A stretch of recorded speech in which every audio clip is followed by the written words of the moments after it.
After a Week 2 win at Wayne, Bishop Luers is back at home tonight, looking for back-to-back victories. But that won't come without a battle. On the other side, the Homestead Spartans are fresh off a shutout win at Concordia. It's Northeast Indiana's winningest football program against the defending SAC champs. Bishop Luers in Homestead, presented by Indiana Physical Therapy. Next.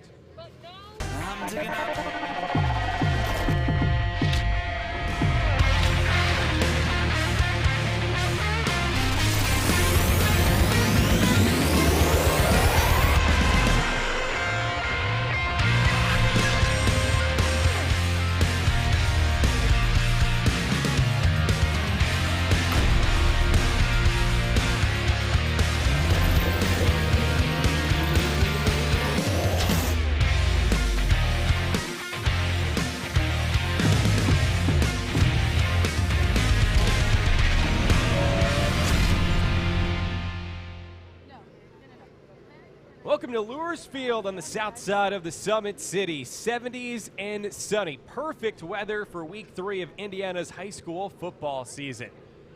Hi, everyone, and a pleasant Friday evening to you. I'm John Nolan. Thanks so much for joining us live on the Neverends Sports Network. And not only do we have a fun matchup tonight that should entertain fans, but fans are actually able to be in attendance here tonight. And you see the Spartans faithful on the visiting side here tonight at Luers Field. It's the first time during this pandemic-affected season that fans have had the opportunity to be here. It's considered step 2 for fans in the stands, so you won't see a full house anywhere in the city tonight. Rather, athletes listed on the game day roster were allotted a ticket allowance for immediate family members.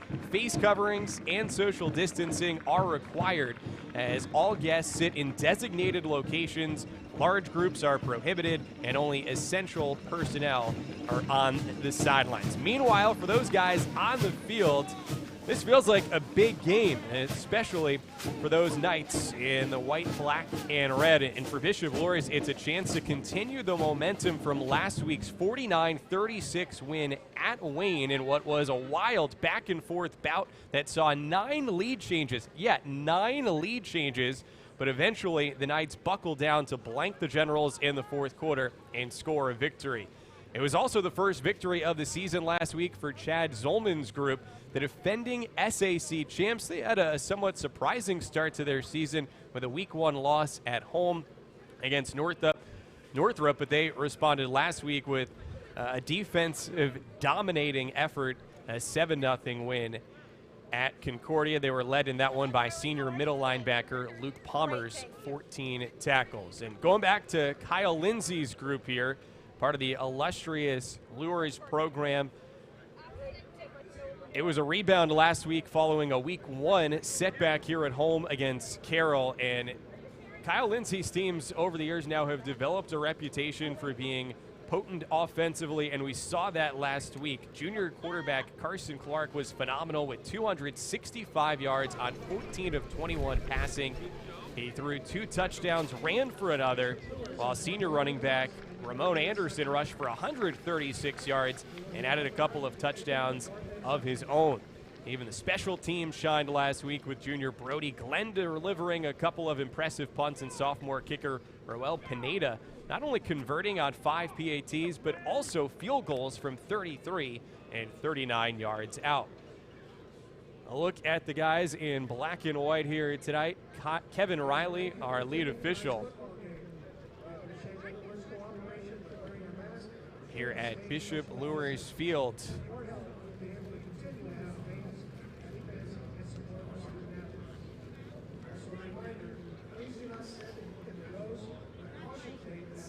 Tonight, one of 5 games on the docket around the conference in the SAC, and it's shaping up to be a really exciting season of football, probably more parity than in years past.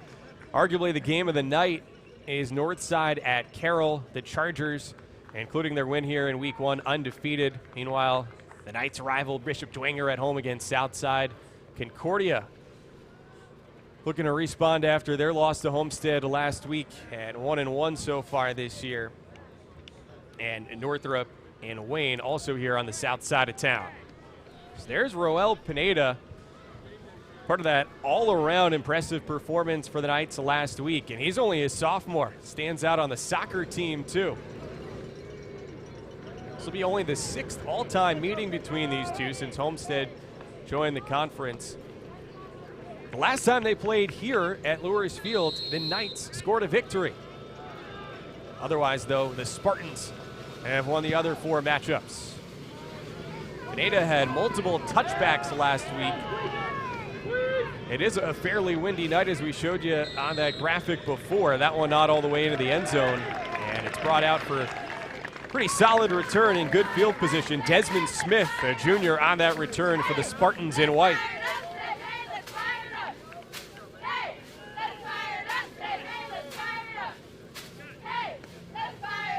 So last week, while the defense stood out, the Spartans couldn't be fully content with their performance, only putting up 7 points. And turnovers really were the problem last week, so a point of emphasis this week, taking better care of the ball. Evan Ormsby, senior quarterback in his first year as the starter, hands it off on the first play from scrimmage to who else but Braden Hardwick, the preseason SAC Player of the Year. A year ago, he was looking like the top running back in the area. Unfortunately, suffered a knee injury in week 7 that sidelined him for the rest of the season. But he is back, and he is the straw that stirs the drink for this Spartans lineup.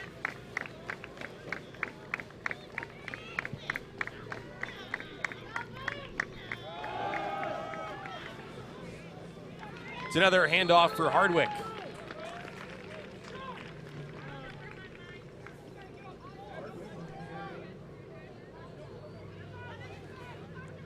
It'll be 3rd and short here in the opening minute of action.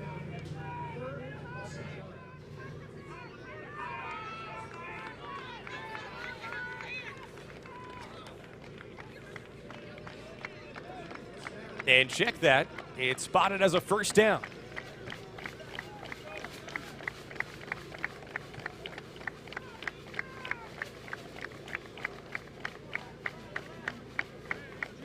You can see that flag blowing in the background. That wind could be a factor tonight. And the shotgun, it's still a handoff to Hardwick. To the outside, it's another first down for the Spartans.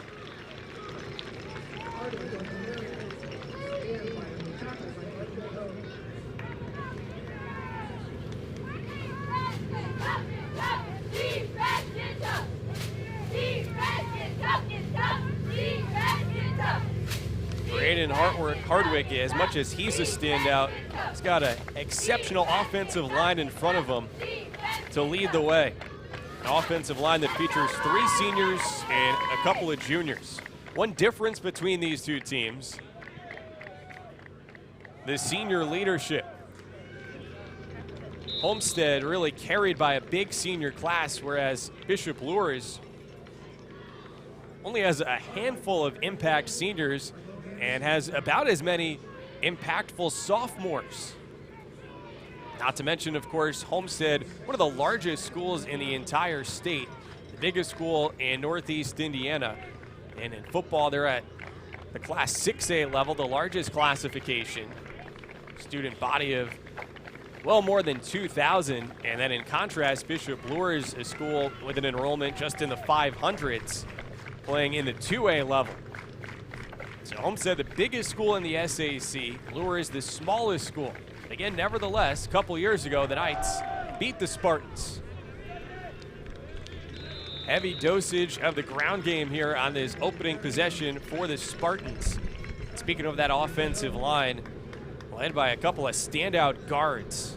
You can see on the right side of the screen, number 71, Brady Parker, first team All-SAC last year.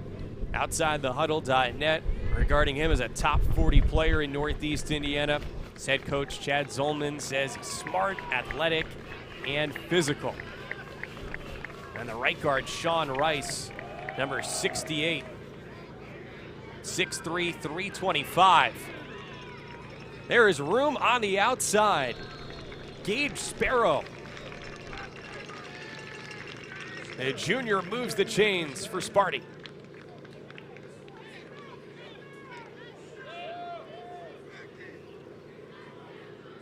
Haven't seen Homestead throw it yet. When they do, by the way, keep an eye out for Jared Kistler. Senior preseason all-area, committed to Indiana State.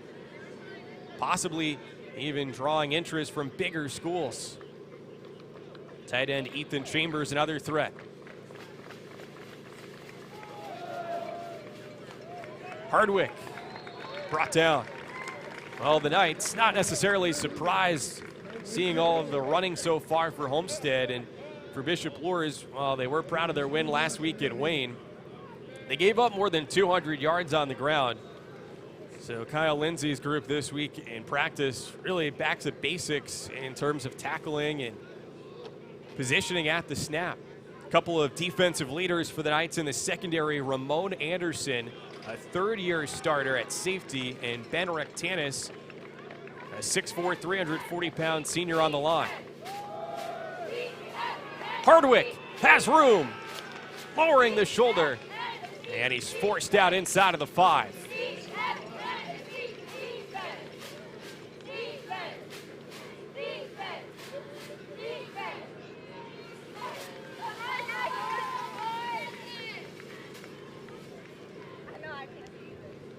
First and goal now for Homestead.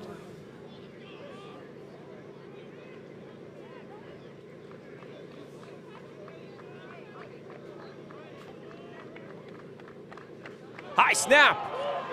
Hardwick has it, but he's brought down for a big loss.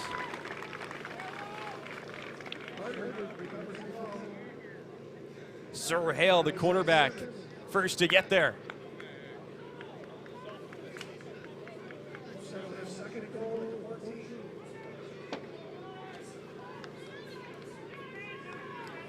It'll be second and goal from the 14 for the Spartans.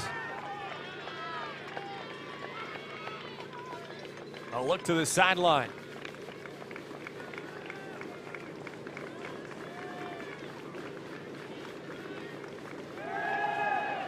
To the air, incomplete. Ethan Chambers the target. Like Kistler, he's committed to Indiana State, and head coach Chad Zolman says that Chambers probably the leader of this offense. They have 6 captains as voted upon by the players. And Ethan Chambers has done a great job so far in his senior season of leading the way. Of course, last year for Homestead, Luke Goody was the star quarterback. Not playing football this year, committed to Illinois to play hoops in the Big Ten. Third and goal from the 14. Knights defense looking for a stop. It's caught in the flat. Nate Anderson, touchdown. Homestead strikes first.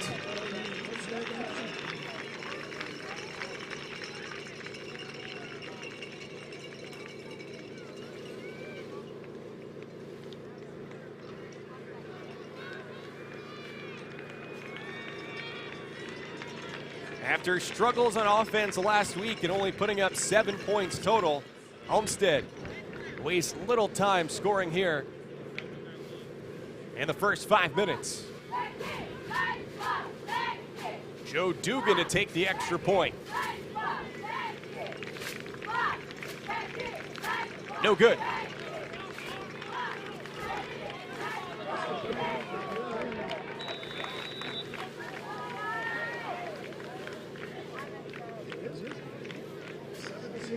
It's Homestead up 6-0. A replay on that touchdown brought to you by Indiana Physical Therapy. Nate Anderson, 6 foot, 170-pound junior. His first touchdown of the season. It's the second passing touchdown for Ormsby.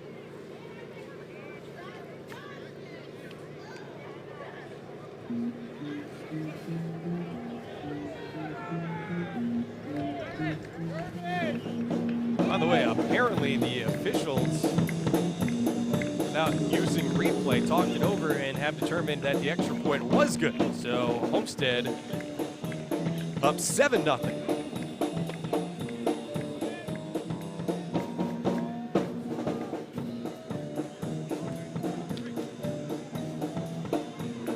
So the touchdown pass for Ormsby, who was a quarterback in the Homestead program as a freshman and sophomore last year with Goody as the starter. Ormsby actually played defensive line.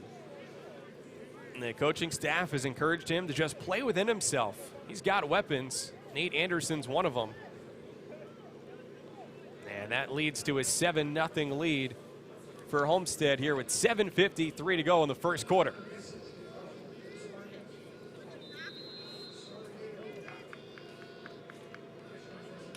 Carter Dixon, a junior, on the kickoff. Into the wind. A great kick into the end zone. Touchback.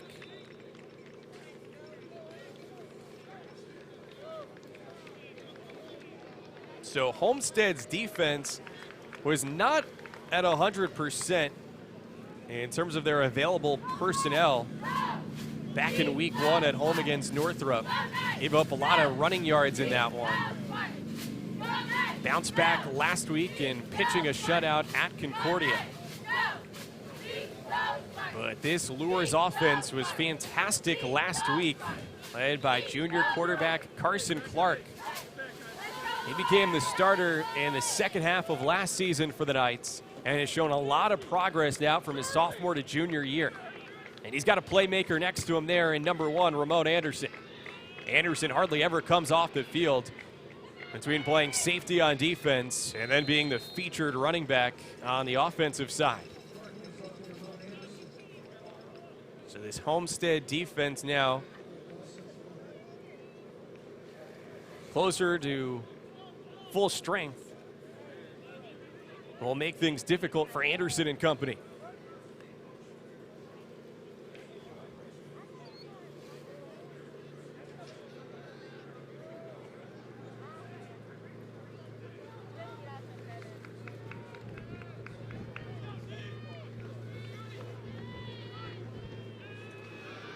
Clark back to pass. His throw is caught. Marginal gain. It'll be 3rd and long. There was Isaiah Simmons, junior tight end.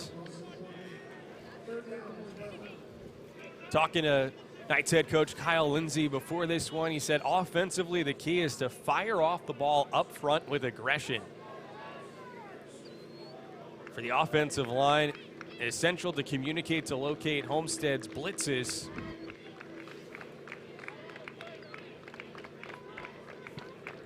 On 3rd and 12, Clark rolls out.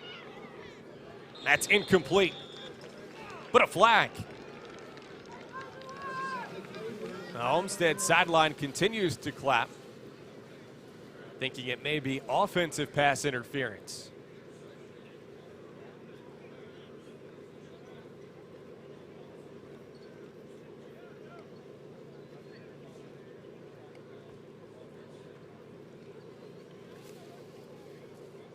And it is on the Knights.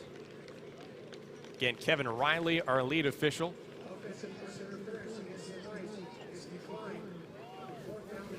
That was offensive pass interference, but regardless, 4th down, so Homestead declines, and the Knights will punt. Last week was the punting debut for junior Brody Glenn. He had a couple of punts at Wayne, and they were both impressive. Of course, the offense didn't need to punt more than twice with the 49 points they put up. It's a line drive, but across midfield, and it takes a Bishop Luers bounce inside of the 30. So the special teams shining again for the Knights. Last week, Glenn punted one inside of the 10-yard line, and his other punt, which had been snapped over his head, he had managed impressively to prevent a turnover on. And then kick pretty well at Wayne. So it's 3 and out for the Knights on offense. And now Homestead offensively on the field for the second time after scoring 7 on their opening possession. Midway through the first quarter, week 3 here in Indiana. On that first drive for Homestead, Braden Hardwick, the featured back, got 8 carries for 39 yards, and he takes it on first down here.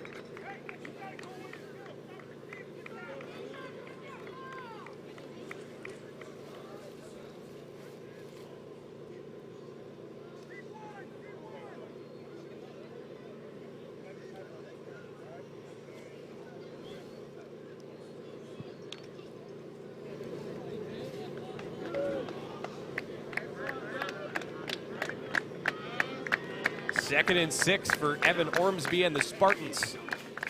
Gage Sparrow in motion, handoff, Hardwick running hard up the middle, and he barrels across the 40.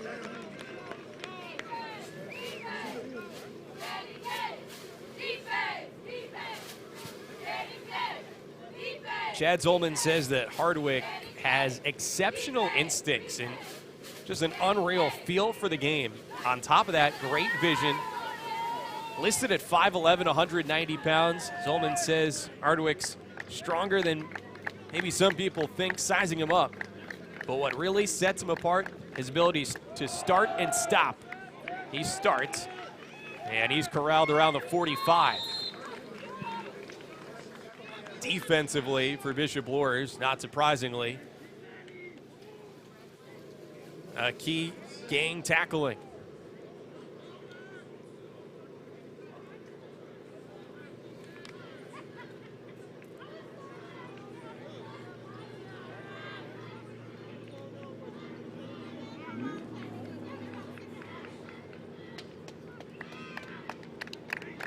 Second and 6.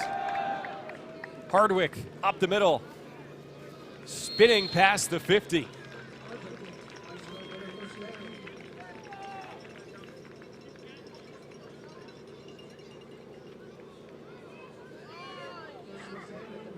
Ground and pound for the most part so far for Homestead.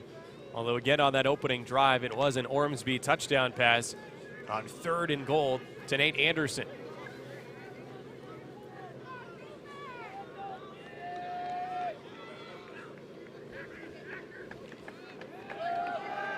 Ormsby fires. It was deflected, incomplete.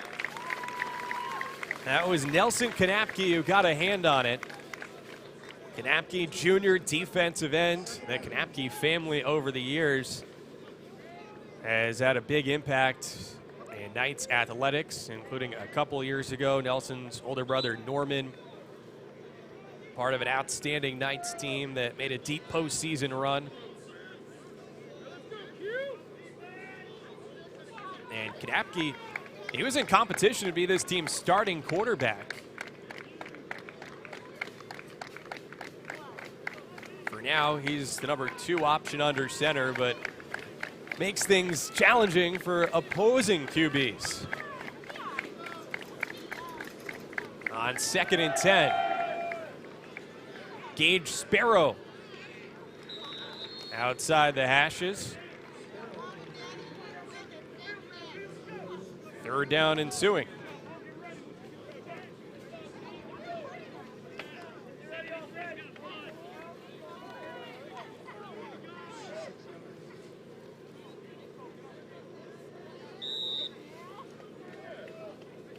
Third and medium. Well, penalties really stifled Bishop Luers and led to a tough start in week 1 at home against Carroll. Last week they made some progress in cleaning that up, but here on a 3rd and 5, a costly encroachment.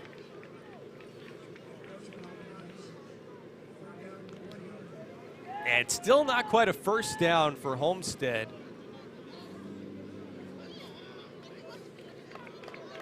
It'll be 3rd and about a yard. Hardwick with a hole, and enough for a first down.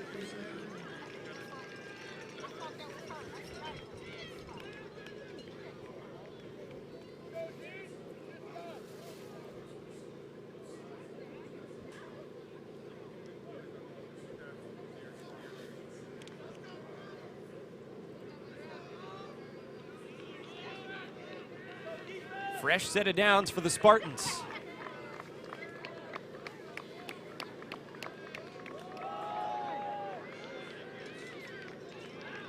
Hardwick, not easy to bring down.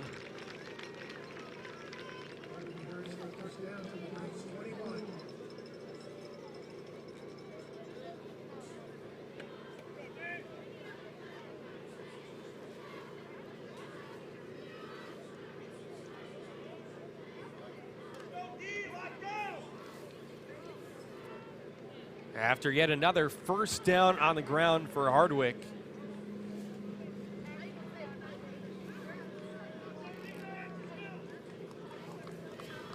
Homestead nearing the red zone from the 21. It's a fake. Ormsby taking it himself. Rumbles inside the 10.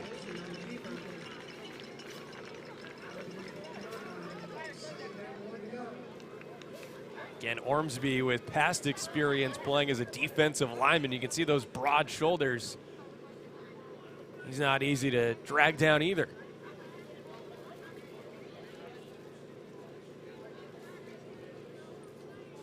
Second and 1.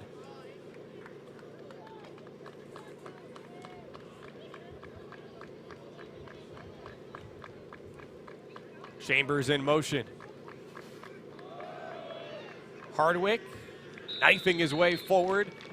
It's a first down here, a deliberate drive once again for the Spartans. And now first and goal to go.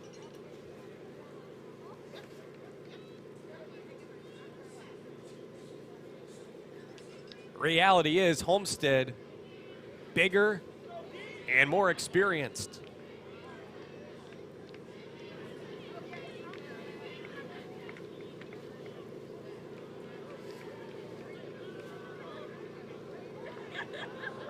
Handoff, Hardwick to the outside. He's in. Touchdown, Homestead. Braden Hardwick.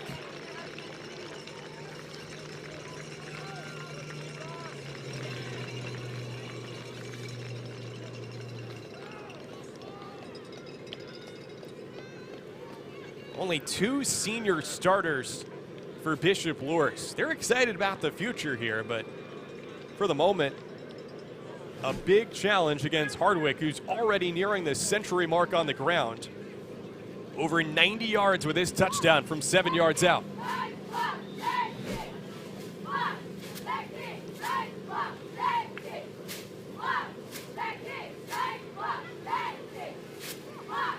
Dugan's extra point. Good. Homestead extends the lead to 14-0.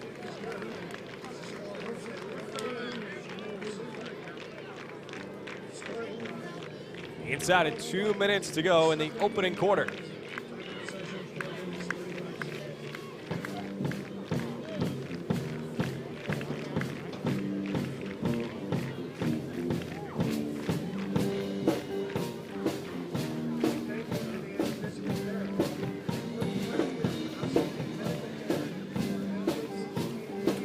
Homestead last year, again, an undefeated regular season, 9-0 in the SAC. Won their first victory bell as conference champs without Hardwick, who was sidelined late in the regular season and missed the postseason. Couldn't make it all the way down to Lucas Oil Stadium. Lost in the playoffs against the largest school in the state, Carmel. Now they've got Hardwick back, got Evan Ormsby at quarterback, again, more weapons, and the likes of Jared Kistler and Ethan Chambers. And it really all starts, though, with that big offensive line.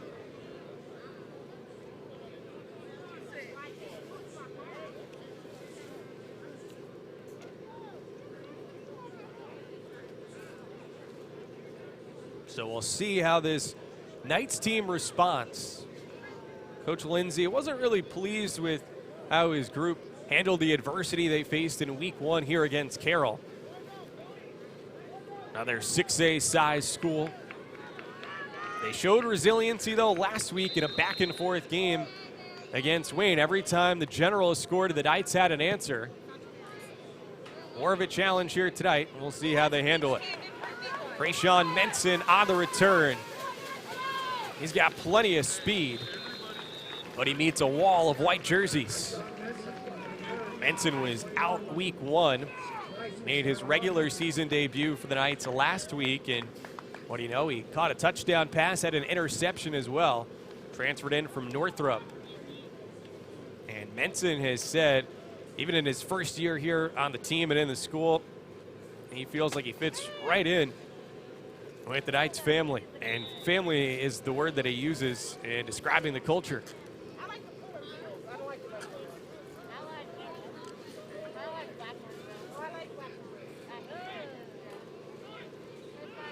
Carson Clark looks to throw on first down, and then is brought down.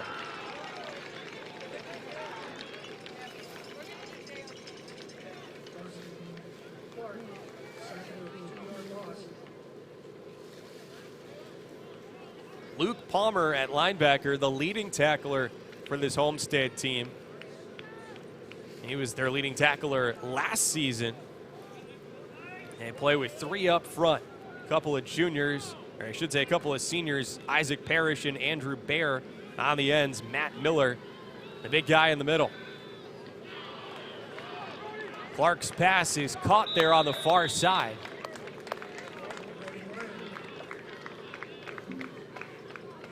Brody Glenn, those two have great chemistry. Of course, for all schools, not just around the area, but around the country, going to have their usual workouts in spring and especially in the summer, so crucial in preparation for the fall season. But Clark and Glenn took it upon themselves to still go to parks and work out together. And early on this season, that work paying off. 3rd and 4 here, final minute of the opening quarter. On the slant, it's caught for a first down. Antoine Lake, the junior, with a key grab, and the Knights can take some momentum now into the second quarter.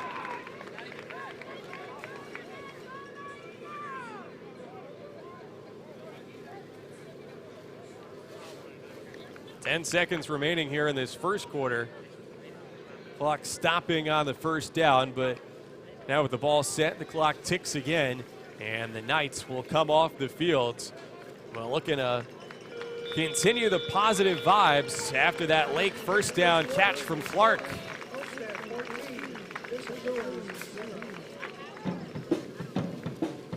Well, at the end of one quarter, it's Homestead 14, Bishop Luers looking to get back into it. You're watching Indiana High School football in Fort Wayne on the Neverends Sports Network, presented by Indiana Physical Therapy.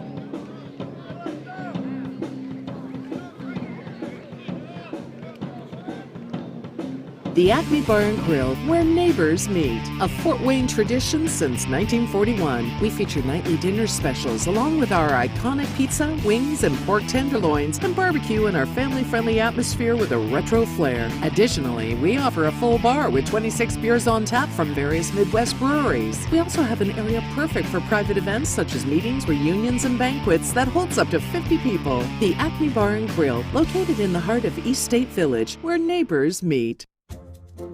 Welcome to Indiana Physical Therapy. At Indiana Physical Therapy, our patients have had 20% greater functional scores for effectiveness, top 15% in utilization, with PTs ranking in the top % nationally. Are you getting any of this? Certified orthopedic manual therapist, giving the patients optimal outcomes. What he's saying is that Indiana Physical Therapy will get you feeling better, faster, and will get you back to your lives. Choose Indiana Physical Therapy to get you back to work, play, and life. Call us today. For Bishop Luers, Carson Clark pressured, and he goes down. The Acme Bar. Andrew Baer bringing Clark down.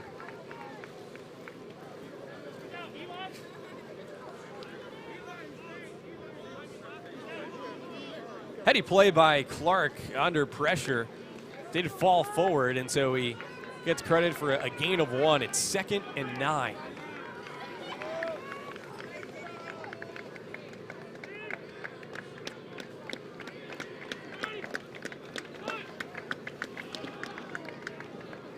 Hand off to Sir Hale. He fights forward, sets up a 3rd and manageable for the Knights.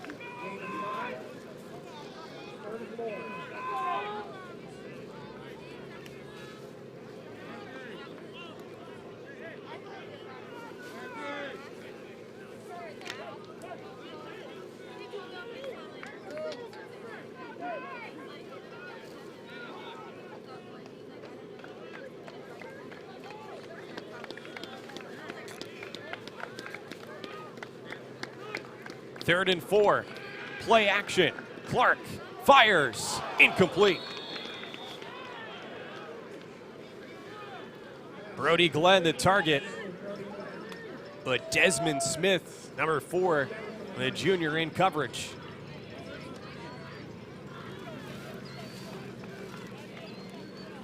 So far for Homestead, 2 offensive possessions, 2 touchdowns. A touchdown pass from Evan Ormsby to Nate Anderson, and then a touchdown run for Braden Hardwick. And Bishop Luers now 2 offensive possessions, and Glenn out to punt for the 2nd time. He had a really strong punt in the first quarter.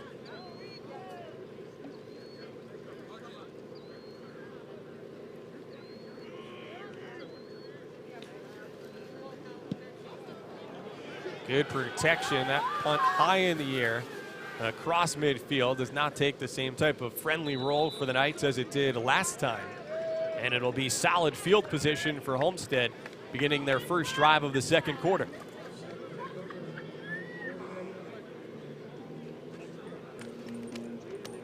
Thanks so much for hanging out with us here on a gorgeous Friday night in the Summit City. Week 3 in the SAC. Both Homestead and Bishop Luers 1-1. Both won last week on the road. And now trying to stay in the fight here in the SAC. And a year featuring a lot of wildness so far and really high level of play. Classic atmosphere for high school football at Luers Field. Ormsby on the play action, deep ball, incomplete. Overshot Nate Anderson. For Ormsby, though, you see that arm strength.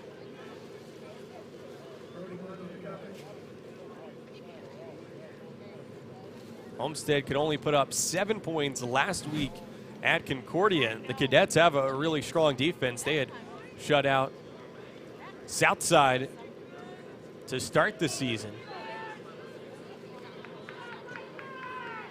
But Spartans offense with a better rhythm so far here tonight. On 2nd down, handoff to Braden Hardwick, and he's swallowed up around midfield.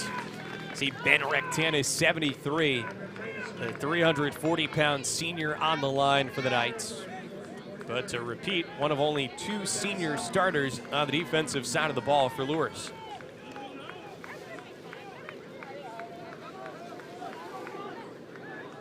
For that matter, only a couple of seniors start on offense as well, and Ramon Anderson goes both ways.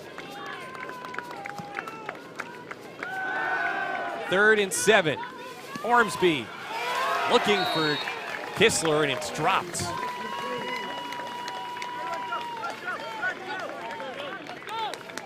Fourth down. And Homestead has the punt unit come out.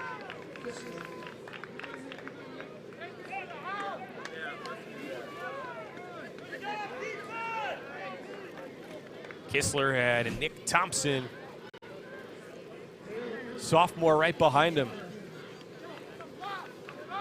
Yeah, for Luers, way more sophomores start than seniors.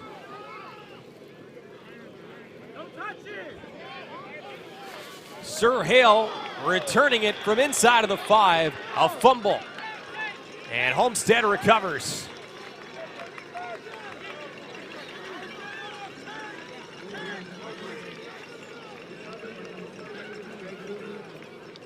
Golden field position now for the gold and blue.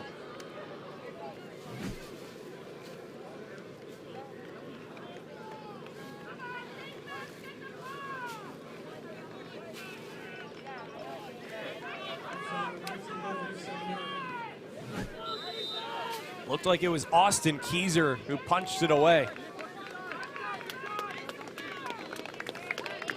First and goal from the 8. Hardwick spinning and churning ahead.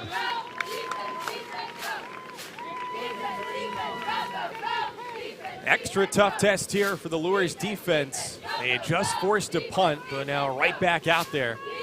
And they'll try to prevent Homestead from increasing the lead. Could be a victory here for the Knights if they could just hold Homestead to a field goal.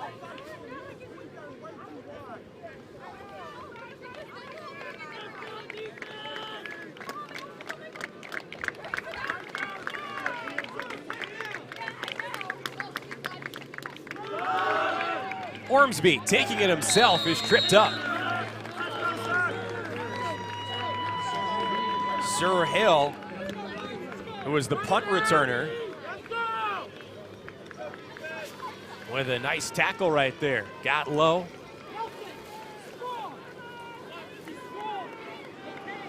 Good job by him, trying to persevere through the adversity. 3rd and goal. Homestead scored its first touchdown on its opening drive on a 3rd and goal. That was on a pass from Ormsby to Anderson. Anderson's out wide to the left. Kistler on the right side of your screen. Ormsby, the fade to the corner, and it's incomplete.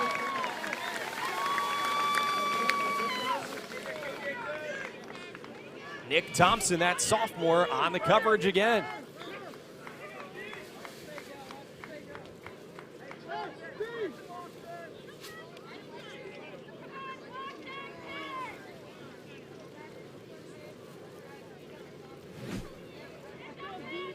Joe Dugan 2 for 2 so far on extra point tries. Will attempt this chip shot of a field goal from 21 yards out.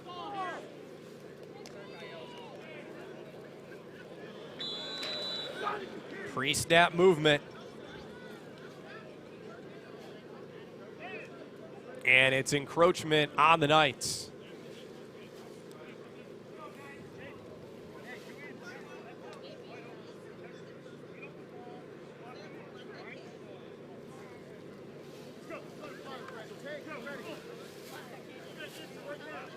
In this case, not an automatic first down. Half the distance to the goal moves it from the 4 to the 2.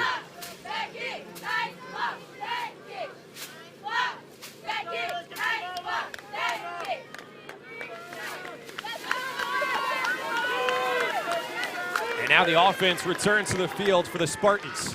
4th and goal from the 2. Ormsby hands it off. Hardwick scores.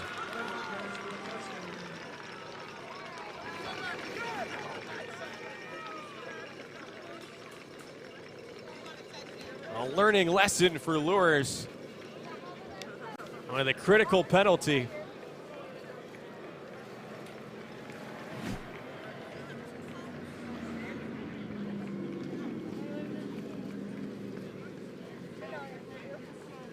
Offensive line clearing an easy path for Hardwick to score his 2nd touchdown.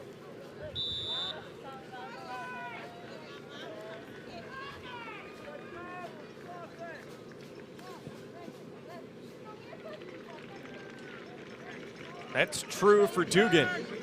Let's assume Dugan would have made the field goal, for argument's sake here in this case, would have made it 17-0, but instead the offsides penalty essentially leads to at least 4 more points for Homestead. It's 21-0 now.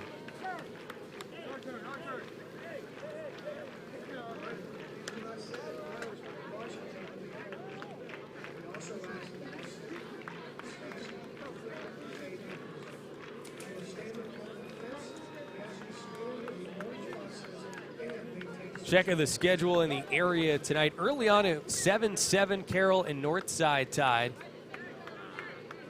Wayne with a 20-14 lead right now over Northrop. Snyder trying to avoid an 0-3 start leads Concordia 7-0, while Dwenger out to a 7-0 lead over Southside. Outside of the area, or outside of the SAC, elsewhere in the area, New Haven has a 6-0 lead against Pioneer. Leo a 6-0 lead against Norwell. Already more points than that game featured last year when it was a 3-2 final. 3 touchdowns so far through a quarter and change for the Spartans.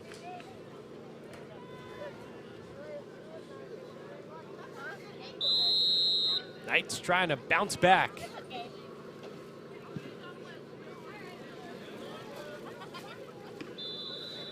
Kickoff goes out of bounds, shy of the end zone.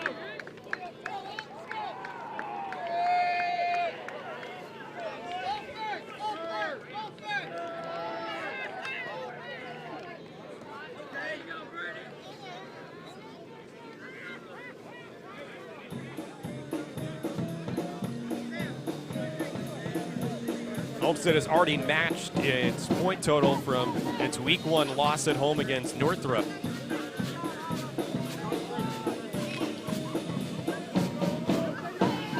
Cheerleaders in the background, and John Feltz, Luers alum who manages the team's social media accounts there with the camera.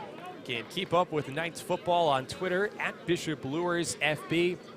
Follow him there on Instagram as well. See some great photos that John takes.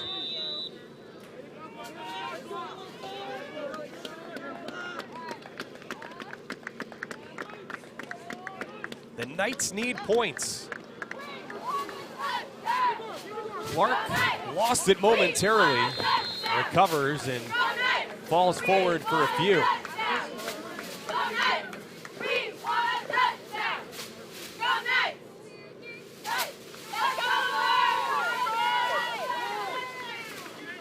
That was R.J. Hogue, number 8, who was in the backfield there that Clark faked it to.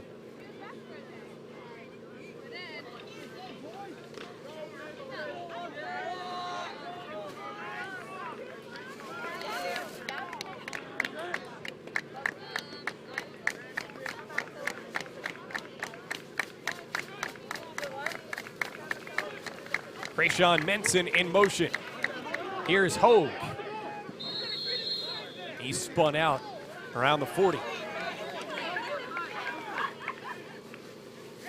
Hogue, another one of those sophomores, and right now the Knights could use a spark from one of their young guys. There's a Knights sideline that features a lot of alums, part of the tradition of this program. Not only is head coach Kyle Lindsay an alum, he's also the second Lindsay to lead Luers. Dad Matt, the head coach here from 1987 all the way through 2012. Part of the many championships for the Knights over the years. 11 state titles for Bishop Luers. By far the most for any school in northern Indiana.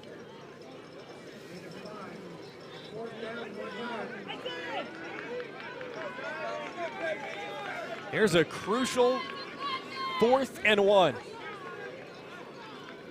Offense staying on the field for the Knights. Carson Clark has been praised by the coaching staff for the hard work that he's put in from his sophomore season to now.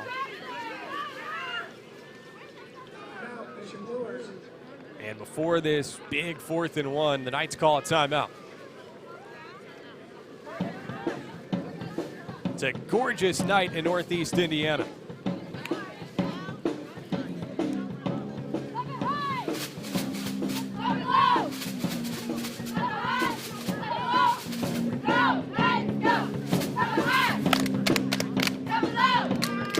Lafayette Street there in the background here on the south side of Fort Wayne.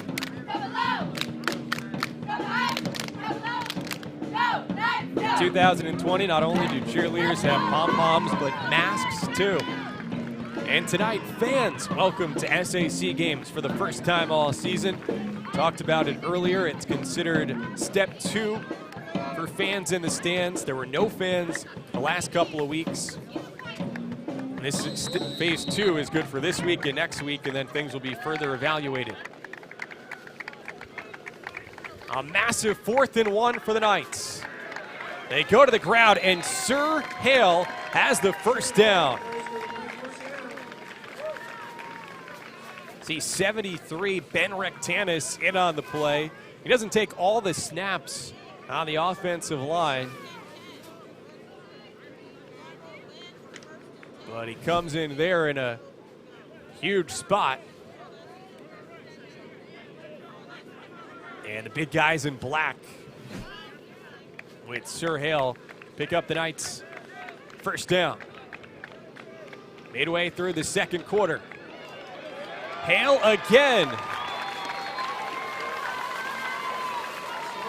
Back-to-back first downs for the junior, Sir Hale.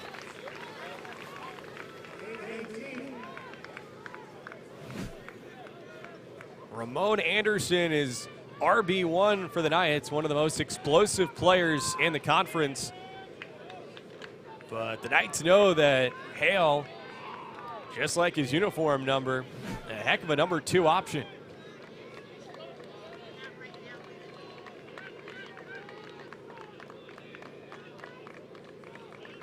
Hale still the deep back. Third consecutive handoff for Hale. Dives for a couple.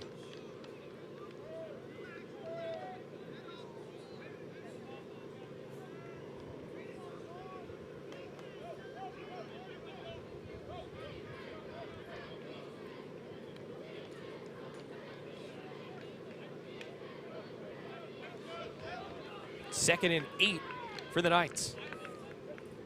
5 minutes left in the first half.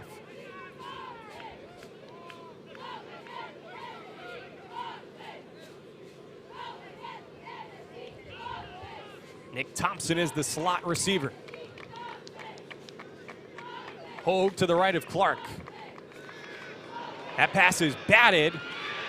Was it picked? Yes! A diving interception for Cole Etchison. Or not.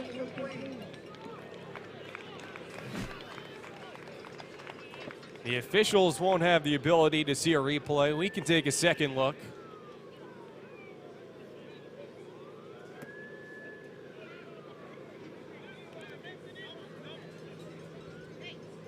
I think the officials got that one right. A heck of an effort by the senior Etchison. And that appeared to hit the ground first. So Bishop Luers avoids the turnover. And now it's 3rd and 8. And the Knights use their second timeout of the half. Knights, we use our second timeout.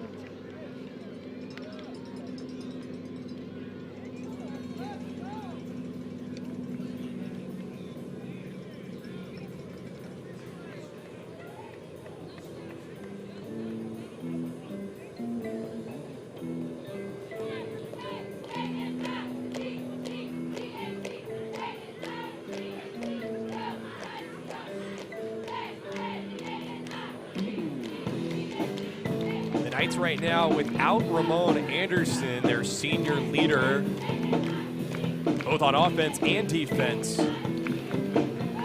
on the athletic training table. Holding that right ankle.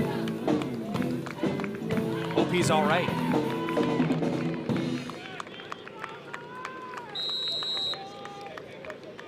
Without Anderson, Bishop Luers already with a couple of first downs on the drive. 3rd and 8.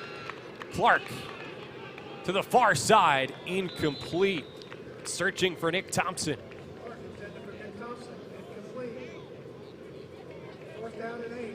Forces a 4th and 8. Carson Clark and company will go for it.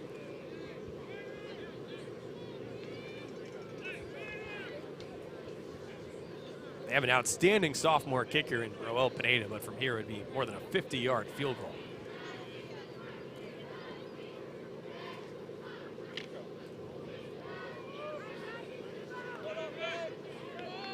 On 4th down, 4 wideouts.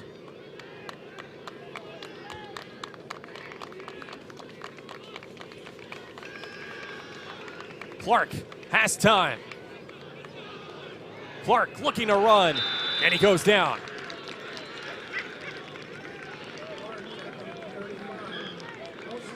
Trey Kreiner in on the stop for the Spartans.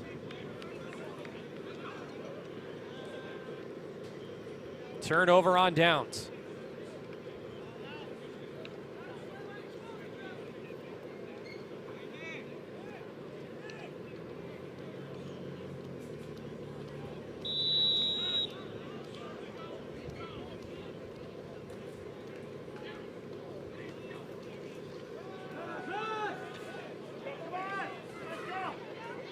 Into the flat there, Gage Sparrow. There's an army of Knights. Good fight right there, some Luers spirit. Not quitting. Homestead got the ball to start this game. I think if you're Bishop Luers right now, if you can keep Homestead off the board for the rest of this half, 3:45 and counting left. And that would be some positive energy you could take into the locker room into the second half. Who knows, maybe get a quick 3 and out and put up some points yourself. Braden Hardwick muscling his way forward. Past the 40.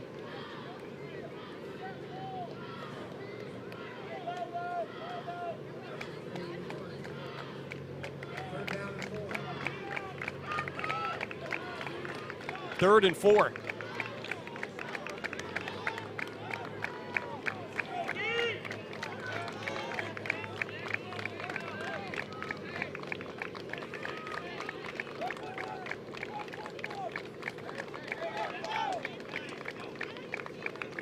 Third and 4, play action. Incomplete. Sparrow couldn't hang on.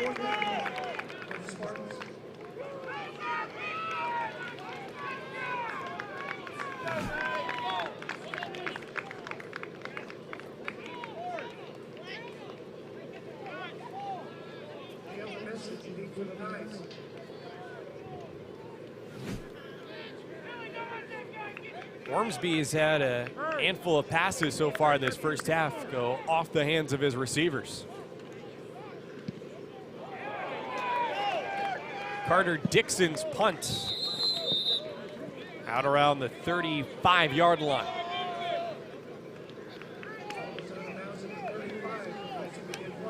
So there you go. The Knights force the 3 and out and have another opportunity now to get on the board before the first half ends.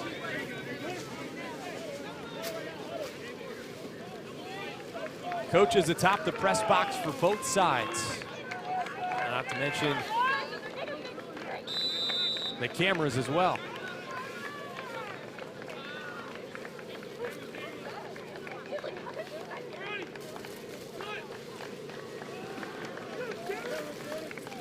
Hand off to Sir Hale, and he's wrapped up around the line of scrimmage. Cole Etchison, who almost had the interception the last time the Homestead defense was on the field, in on that tackle.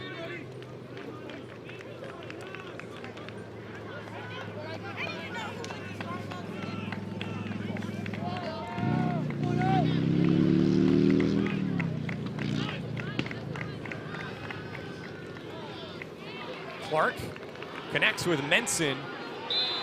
Nowhere to go. Austin Keyser, the cornerback, with the tackle for Homestead. And he wasn't alone.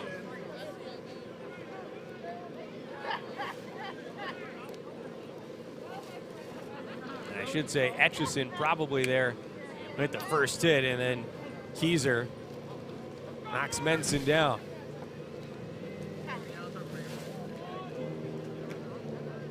Timeout called here before a 3rd and 9. here as the sun sets on the south side of Fort Wayne.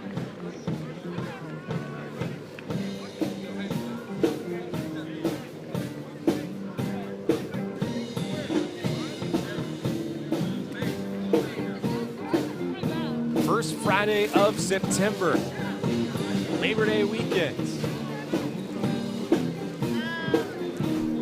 Couldn't ask for better weather, could you? Right now, the sun, like a cornucopia of colors.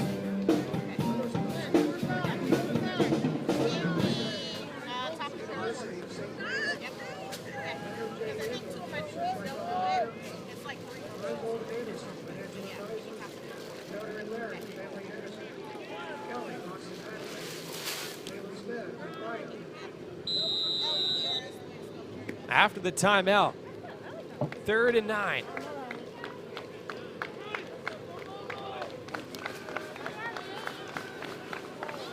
Clark fires across the middle. It's caught. First down, Knights. Eli Gernhardt with his first reception of the game. 5'8" junior got himself open across the middle.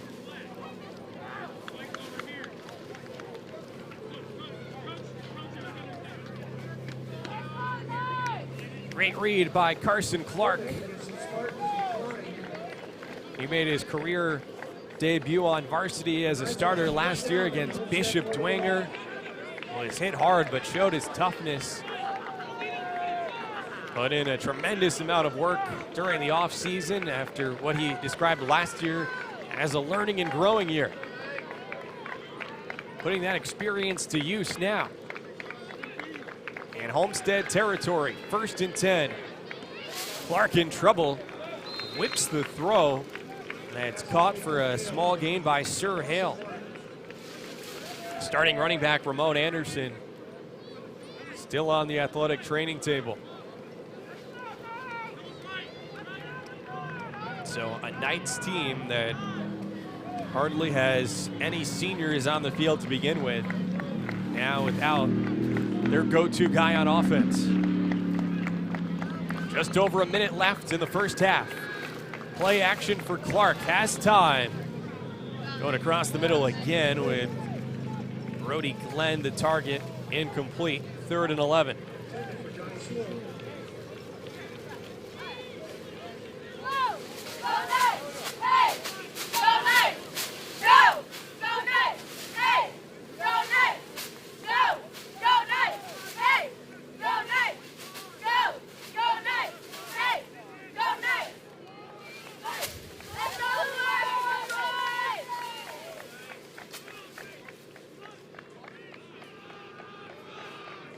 Hand off to Sir Hale, sniffing out the 45. Ball came out, but it's ruled that Hale's knee hit the ground first.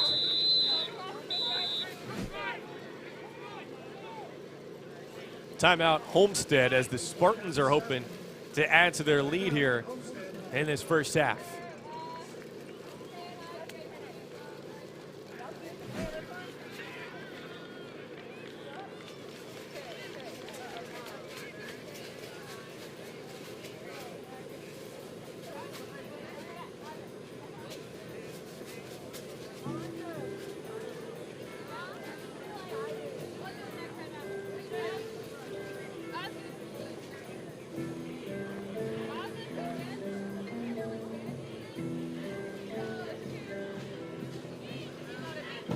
Both these teams at 1-1 with some company. Middle of the pack early on in the SAC. With Carroll, Bishop Dwenger, and maybe somewhat surprisingly, Northrop out to 2-0 starts. Bruins had the upset win over the Spartans in week 1. And that's such a surprise to see Snyder 0-2. But if ever there was a year where anything could happen in SAC football here, in a year in which so much has happened that you never could have imagined back on January 1st, this is the year. Brody Glenn to punt on 4th down. That's a good one, almost down inside of the 5, instead a touchback. And Homestead's offense will have 39 seconds to work with, trying to add to a 21-0 lead.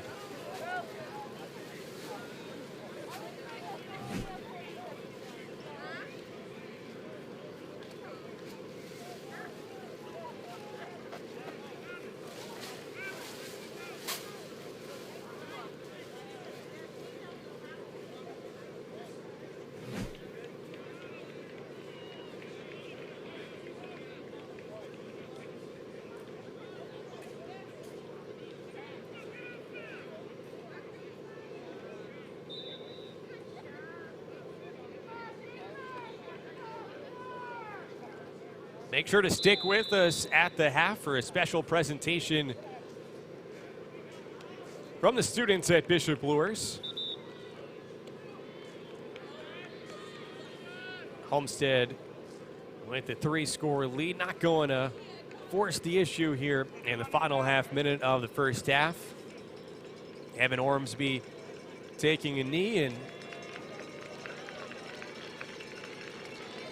both sides now exit towards the locker rooms.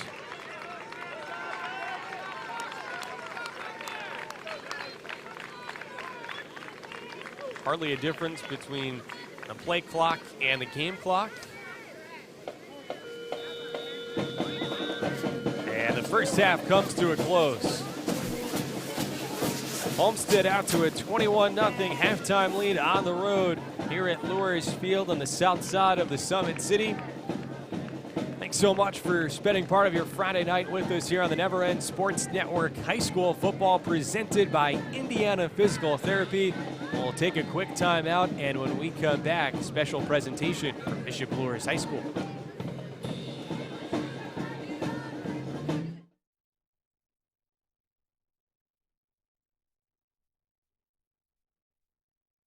Polypro is more than some water epoxy spray-on. Our multi-stage process bonds to the surface and carries a 15-year warranty. Polypro is more than just spray and go. We'll prepare, grind, and patch the surface before we start. And Polypro is more than just 1 or 2 color options. Choose from a variety of designer colors and know that we'll leave the site clean, beautiful, and 100% antibacterial and antimicrobial. You want more out of your garage, patio, basement, or commercial space, and Polypro gives you more. Call for your free estimate or to schedule for summer.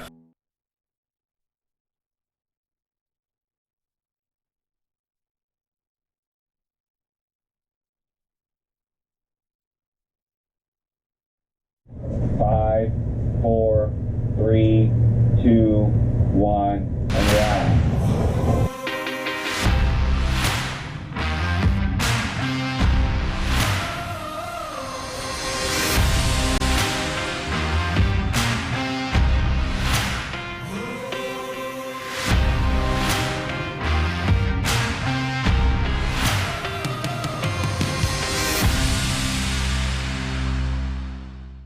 The Acme Bar and Grill, where neighbors meet. A Fort Wayne tradition since 1941. We feature nightly dinner specials along with our iconic pizza, wings, and pork tenderloins, and barbecue in our family-friendly atmosphere with a retro flair. Additionally, we offer a full bar with 26 beers on tap from various Midwest breweries. We also have an area perfect for private events such as meetings, reunions, and banquets that holds up to 50 people. The Acme Bar and Grill, located in the heart of East State Village, where neighbors meet. Well, welcome back to Inside. I'm here at Indiana Physical Therapy with Josh Butcher. Let's talk golf. Yep. We all want to be playing golf right now. Absolutely. You have a system called TPI that helps you work with golfers. What is it? Yeah, TPI stands for Titleist Performance Institute. So they created a movement screen for golf professionals and healthcare professionals to use with clients. So we look at a battery of tests where I'm asking you, how does your head move? How do your hips move? How strong are different muscles? And then we look at that compared to your swing.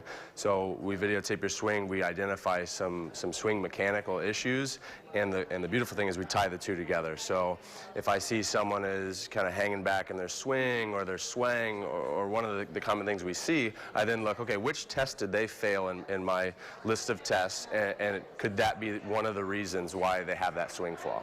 So it can help them improve their golf game. It can also help them perhaps not get hurt while they're playing golf. Correct. So I say the 3 reasons people might come to see me are for pain, prevention, or performance. So if you're having discomfort or pain when you're playing, while that might be common, that doesn't mean it's normal. So let's figure that out for 1.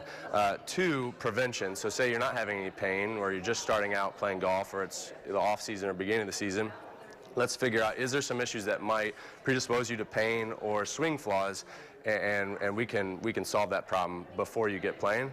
Or 3, performance. Say maybe even you're a scratch golfer, you have no pain, and we're just trying to get you to perform better. How can I make my body move better for me in the swing to get more power, more distance, whatever it may be? I'm not a scratch golfer. No, I wish. But you might be. We'll teach you that. So are there some common things that you see with golfers? Absolutely. So we're looking at, anything from wrist hinge, how your wrists move, to even ankle mobility, but the really common things are in your midsection, in your trunk, in your hips, and your core. So the really common things are, especially as we age, we lose that ability to turn. Sure. And a problem is, if for one really good example would be when we lose that ability to turn, our body's going to figure out, okay, how do I get that from somewhere else? So one thing we see often is we can't get that turn. Now we start to side bend to get that club back better. And that's going to then lead to back pain often, because once we get here, now we got to get down and we slam into that lower back. And right lower back pain with right-handed golfers is out there everywhere. And that's just one of the reasons why. Are there some stretches we can be doing before that round of golf that might help us out? Absolutely, and what I would prescribe for you would depend on your examination. So sure. I'm going to see what tests do you fail, and then prioritize a list of what things we should work on. So for you, maybe you have tight wrists or something, I'm going to give you some wrist stretches. For a lot of people, it's just the trunk rotation. They just feel limited when they go out there. So I'm going to give you some good tips for exercises. Maybe it's just a matter of getting to in-range rotation before you start playing, so you don't have that sense of stretch and stiffness before. So it really depends on what I find during the exam, but that's part of what I'll give you is a proper warm-up that fits you. So when do I have this done? Do I need to come now at the beginning of the season? Do I come more than once? Do I come later in the season? Yeah, so pain prevention performance. So what I'm seeing is, I just got done with a bunch of clients in the off season. I would call that, golf fitness. There's a lot of guys that didn't have any pain. They just wanted to get, driving the ball longer, whatever it was. So I took them through an exam. I gave them corrective exercise. We worked on it all winter. But I also am going to have guys now come in and, hey, I got back pain now that I'm starting to play. What's going on there? We're going to figure that out early in the season.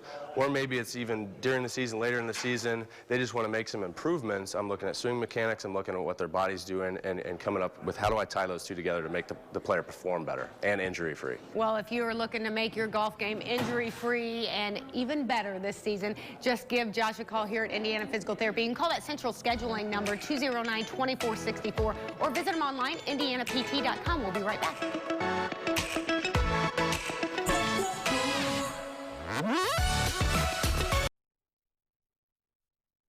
Welcome to Bishop Luers High School and the electives, or all of the electives. I'm Carlene Krause, the head of the Performing Arts Department in electives, and welcome you this afternoon. Let me tell you a little bit about the courses that I teach and what I'm involved in here at Bishop Luers High School. I teach the upper level theater courses, theater productions, advanced theater, fundamentals of performance, and a new class we've taken on, Mr. Hankey and myself, mass media, which we are doing a documentary with one of the PBS stations.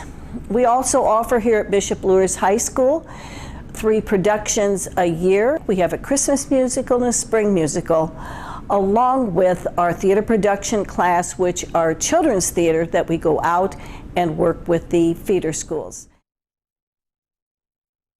Here at Bishop Luers, I only teach Spanish at this moment. I wish I could be teaching other subjects, because I know other subjects also as well, but at this moment I'm just teaching Spanish.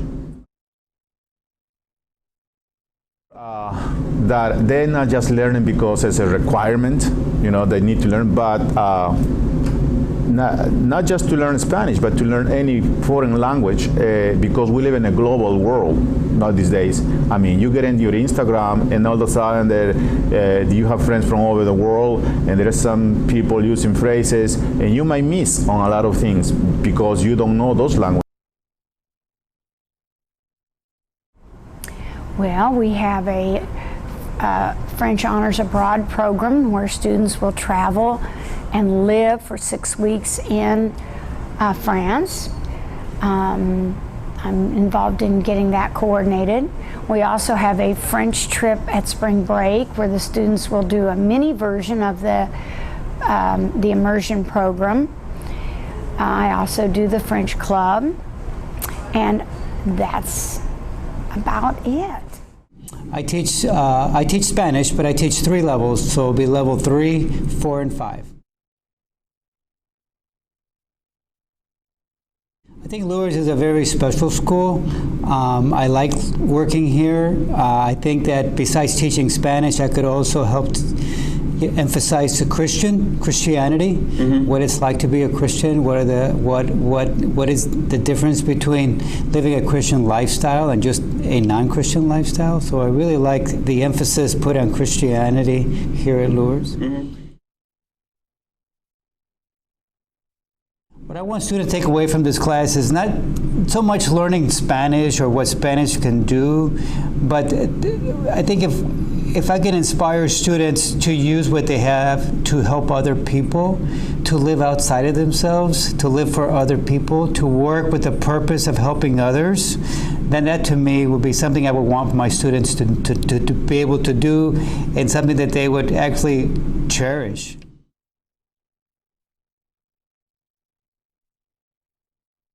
I went to Jackson Community College where I studied psychology. I went to Indiana Tech where I studied human resources, and then I finally finished my degree at the time it was Indiana University, Purdue University, Fort Wayne, where I got my degree in secondary education. I teach health and college and career readiness. In health, we cover mental, social, emotional, and physical health. And we also delve into nutrition, reckless behavior, a little bit of anatomy, a little bit kind of all things in regards to life. College and career readiness, we really focus on finding out what you're passionate about, what you want to pursue after high school. And it doesn't necessarily have to be college. It can be going into trade school. Basic physical education, 9th and 10th grades. There is one course, second semester we offer right now. We'd like to expand it in the future, maybe expand it into more of a weight training course, but right now it's an advanced PE course that's open to 11th and 12th graders. I want to create an atmosphere here that the kids can enjoy, that they can look forward to getting out of the classroom structure and have a little bit of freedom in their day.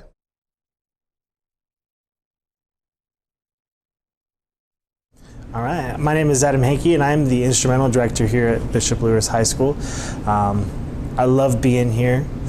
The atmosphere is fantastic. The students are fantastic. I mostly work with instrumental ensembles, instrumental groups, and that's where my passion is. That's what I want to try and grow.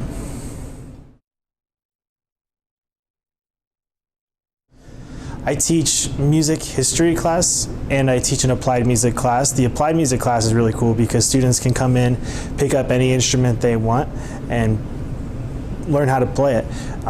We're also right now we're working on writing music and creating music, and the kids are doing awesome with it. And I love my music history class because I love history and I love music, and that one puts them together. So it's a lot of fun. I teach the choir classes, beginning choir, advanced choir, and chamber ensemble. I also teach the beginning theater classes, Theater Arts 1. It's the beginning class that vaults us towards our upper level college theater classes. I am also the director of the show choir program here at Bishop Luers. We have many groups within our show choir program, most notably the mixed ensemble, the Minstrels. We have 32 members this year. It's mixed, boys and girls. We have a 7-song performance set, and we have a live band and a technical crew that help us with our costumes and our props. I teach 7 courses, and I have Intro to 2D, which is an introductory course, and we do mainly 2-dimensional projects, which is you're either applying something to a flat surface, like paint, drawing, charcoal, printmaking.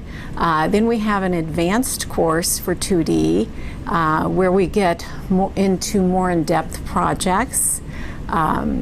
And then we have 3D courses. I have Introduction to 3D, which I try to tell people that is where you're constructing things with your hands. I was really proud to bring digital to the Luers community. I think there's always a need for technology, and we use Adobe products, which are industry standard for graphic designers and photographers. I also have an integrated class. That is the highest level. So once the students have completed most of the other classes in senior year, they can take integrated art. I think Luers spirit is being able to think about the people that are next to you, even when they may not be telling you something. They may not be talking to you, but you might still have the ability to impact them. And I think that's Luers spirit. It's just a lot of people who really care about the same thing, same values, same morals, and enjoy each other as friends and colleagues and students. It's truly evident here. We are, I think, living with Christ at the center of our school. And I think when a freshman walks in, or whatever age you are, you become a knight, you become part of the family. And I've noticed that as you leave, it doesn't matter how many years you've been a graduate, you are always part of the family. You are prayed for and cared for. I think of Friday nights over at Luers Field. I think of basketball games in the gym. I think of the school pride during homecoming week. And I just think of the tight-knit community that Luers has, not only when they go to school, but once they graduate, how well-connected and how everybody stays supporting each other even after high school ends. Luers spirit means to me, it's a community coming together. It's like family, that with students care for one another, the students show and demonstrate love towards one another, and all for the purpose of living a Christian lifestyle. That's what the spirit of Luers means to me. To me, that's exactly what it is. It's community, it's family, it's togetherness, it's looking out for your fellow classmate, your teacher. It's teachers pouring their heart and soul and giving their love to kids. It's the community coming together on a Friday night at a home football game to just enjoy the bonds, and it's a special feeling.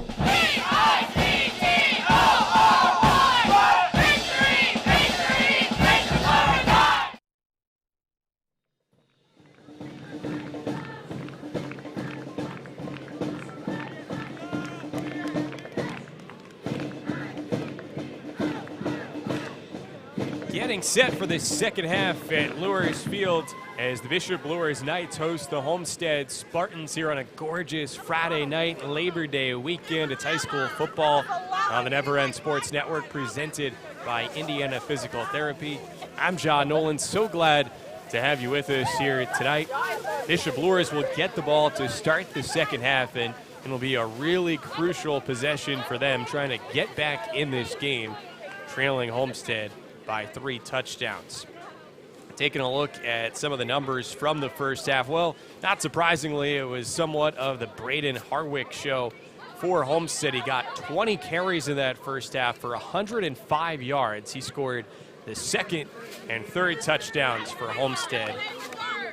Meanwhile, the leading rusher for Bishop Luers, you would have expected it to be Ramon Anderson. However, a story of the first half is that the senior leader for the Knights was sidelined with an injury. And so instead it was Sir Hale who had 6 carries for 33 yards to lead a modest rushing attack for Homestead. Carson Clark, the junior quarterback, completed 6 of 11 passes, and he completed those 6 passes to 6 different receivers for 32 yards total. On the other side for Homestead, quarterback Evan Ormsby, 2 for 8 for 14 yards and a touchdown, and that stat line of 2 of 8 for him, almost unfair as there were a few dropped passes in that first half.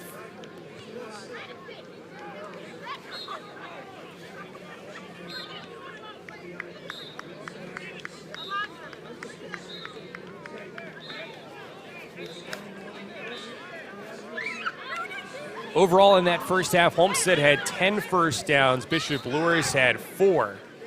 It was in total 25 carries for 133 yards for the Spartans. For the Knights, 13 carries, 38 yards. Homestead with 14 passing yards to the Knights, 32. Overall, 33 plays from scrimmage for 147 yards of offense for Homestead, while Bishop Luers ran 24 plays for 70 yards total. So Homestead had 4.5 yards average per play. Bishop Luers under 3 yards on average per play. Taking a look back at highlights from the first half, and the Knights scored methodically on, or I should say the Spartans scored methodically on their opening possession. Bishop Luers had the only turnover of the first half. It came on a punt return inside their own 10-yard line. That eventually led to 7 points for the Spartans.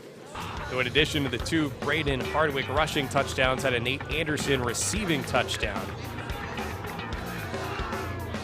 And initially got the Spartans on the board. Homestead punted twice. Bishop Luers punted 3 times.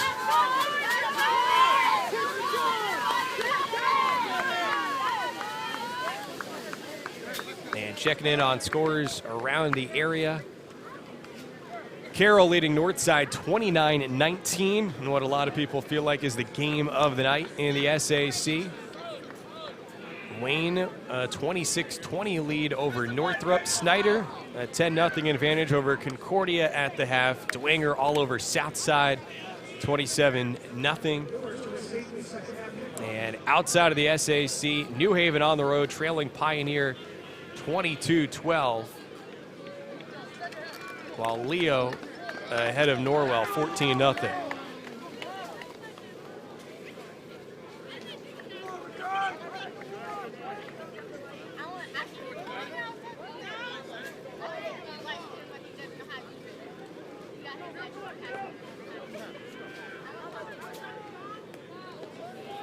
Homestead in white, Bishop Luers in black, set for the second half. Carter Dixon kicks it off and out of bounds.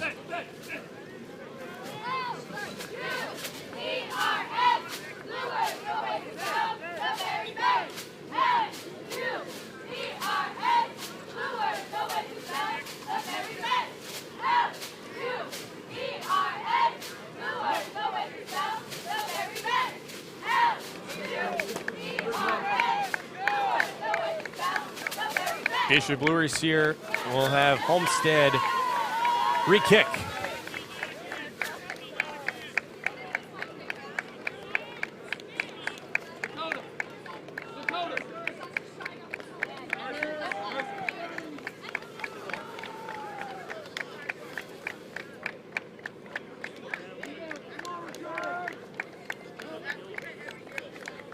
Homestead huddling up before the re-kick.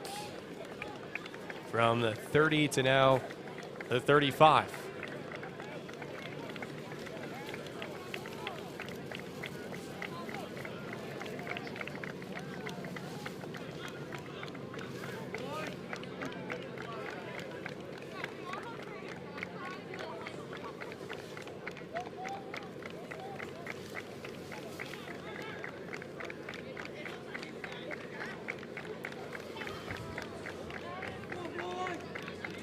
teams 1-1, lost in week 1. Responded with victories last week. For Homestead, it was at Concordia, 7-0. For Bishop Luers, it was a shootout at Wayne, 49-36. That's where maybe some of the similarities end, though. Homestead, a senior-laden, experienced team, the defending SAC champs. Bishop Luers looking for a return to glory. 11 state titles for the Knights over the years, coming off of a losing season last year. Here's a spark on the opening kickoff of the second half. Sir Hale still going inside of the 15-yard line, all the way down inside of the 10. Well, as the Knights search for their return to glory, there's a kickoff return to energize Bishop Luers. Sir Hale stepping up.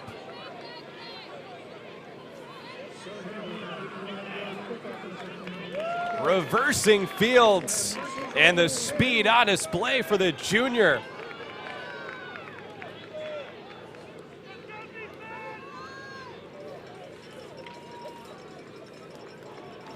Touchdown saving tackle. That was Floyd Sandlin with the big stop on special teams.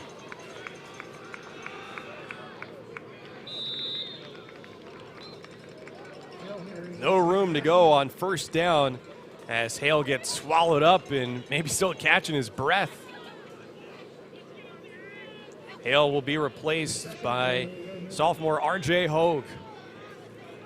Ramon Anderson still on the sideline, no longer on the athletic training table.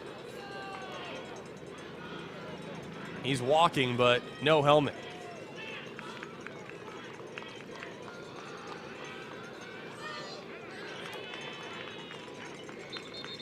That big defensive line for Homestead stuffing the run.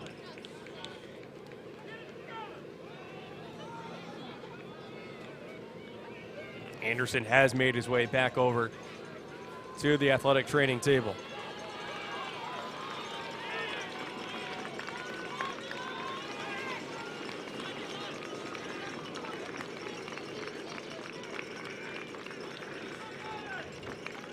Best scoring chance of the night for the Knights. 3rd and goal from the 8.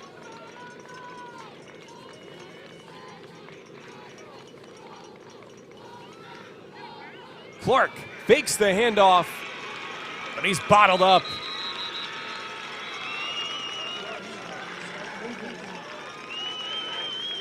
Carter Cronenwet leading the way for the Spartans, senior linebacker.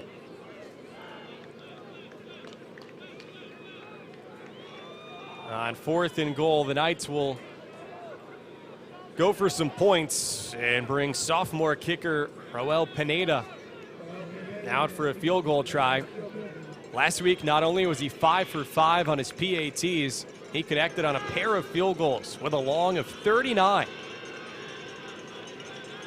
He's a soccer player as well, and that kick is wide right.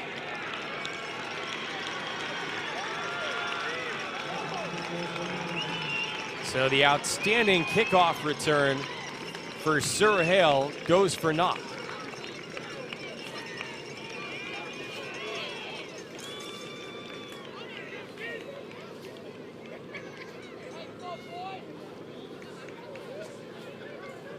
The Knights showed some grit on the road last week at Wayne. Right now they'll have to show some fortitude to try to hang with Homestead in this second half. Spartans Class 6A, the Knights Class 2A. They have nothing else for Bishop Luers. A game like this presents a great test and challenge to help prepare them for the postseason. Homestead with a student body well over 2,000. Bishop Luers, only about 500 or so students. That doesn't mean they don't have some standout athletes themselves.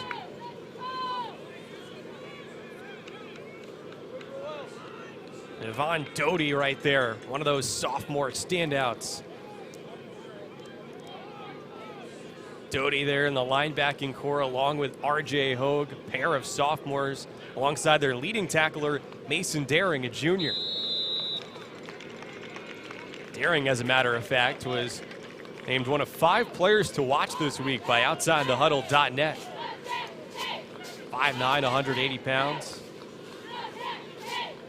That's 21 Daring.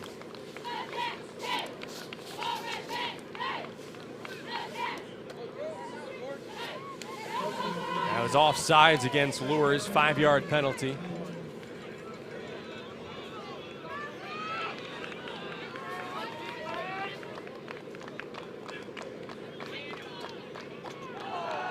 Ormsby slings it, and it's caught. First down to Nate Anderson.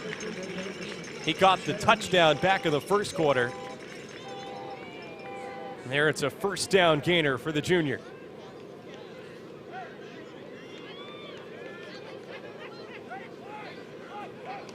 Homestead, as expected, though, doing most of the damage on the ground. Braden Hardwick, north of 100 yards in the first half. Preseason SAC Player of the Year. Hits the handoff on first down across the 45.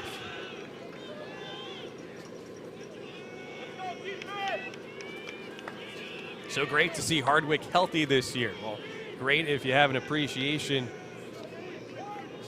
for excellence in high school football. Not great, though, if you're lined up on the other side, like the Knights are. A load to take down. Hardwick to the left side.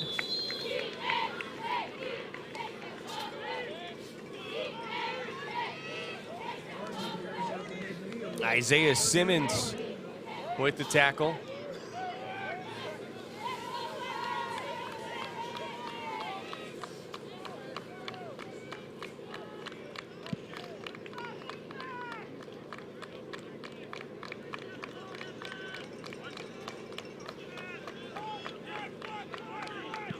Third and 2. A third straight handoff to Hardwick, who spun backwards.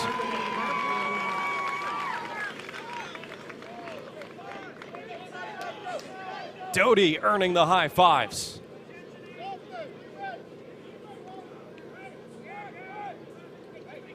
Looks like the Spartans may go for it on fourth down. They can take the gamble. Up 21-0. 4th and 3. And Ormsby instead will punt, landing it down at the 16. So the field position for Luers won't be quite the same on its second drive of the half as it was following the amazing kickoff return by Sir Hale.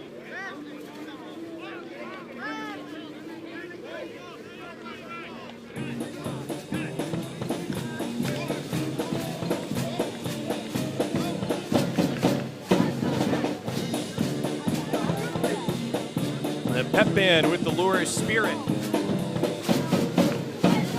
And again, so great to have fans in the stands tonight, even if not at full capacity. That was something that all these student athletes were greatly looking forward to. Coaches, too. Although you have to be impressed at how everyone was able to create their own energy over the last couple of weeks. Carson Clark had a tough time with that snap. Ball on the turf. Clark's helmet off. And with that, he has to come off the field for a play. Loss of 3. How about that sunset here in the Summit City? Picture perfect at Luers Fields. And shout out to the dads here who do a heck of a job maintaining this natural grass surface. Top natural grass services in the entire state. Nelson Kanapke in at quarterback for this play. Hands it off to Hale. Nowhere to go. The Homestead defense playing downhill tonight.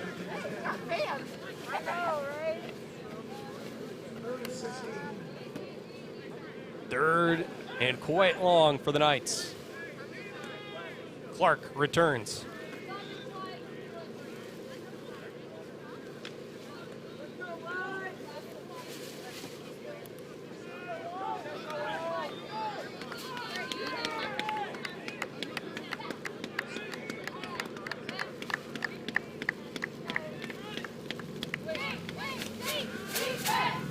Clark across the middle, deflected, incomplete.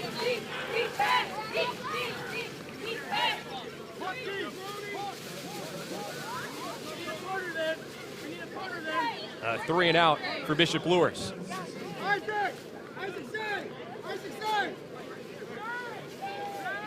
Homestead shut out Concordia last week.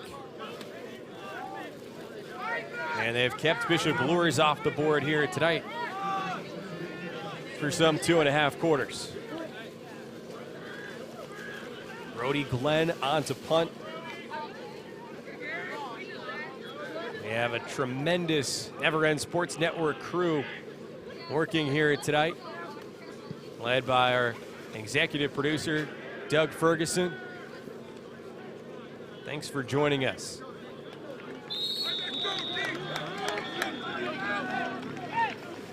It'll be excellent field position for Homestead for its second possession of the second half. Still at 21-0.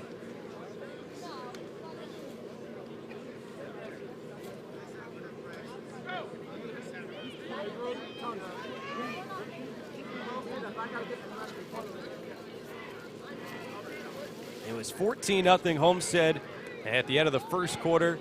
Spartans scored on their first couple of trips.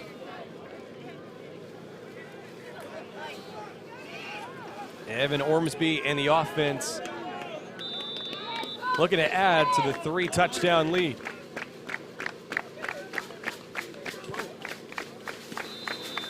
And keep in mind this Knights defense, just like the offense, short-handed minus Ramon Anderson, who's still without a helmet on the sideline.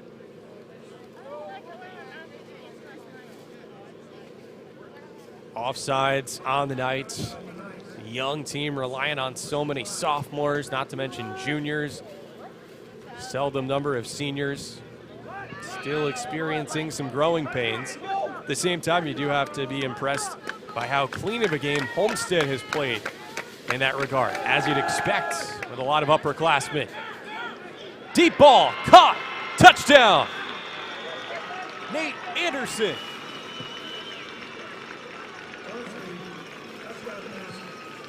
36-yard touchdown pass from Evan Ormsby to Nate Anderson. All Sparty tonight.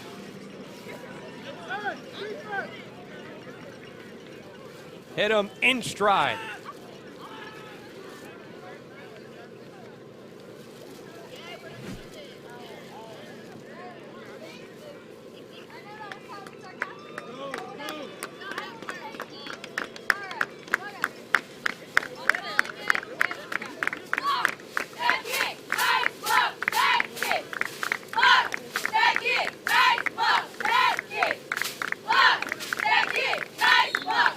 Senior Joe Dugan had a whistle stop him.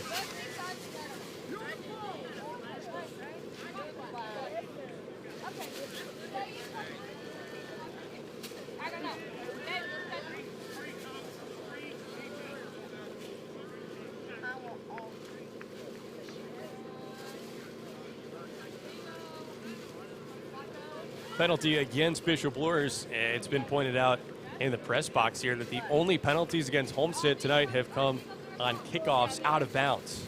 Otherwise, the offense and the defense so far flagless. Flawless as well. Dugan's extra point makes it 28-0. Evan Ormsby stepping up as a senior. And that touchdown to Nate Anderson.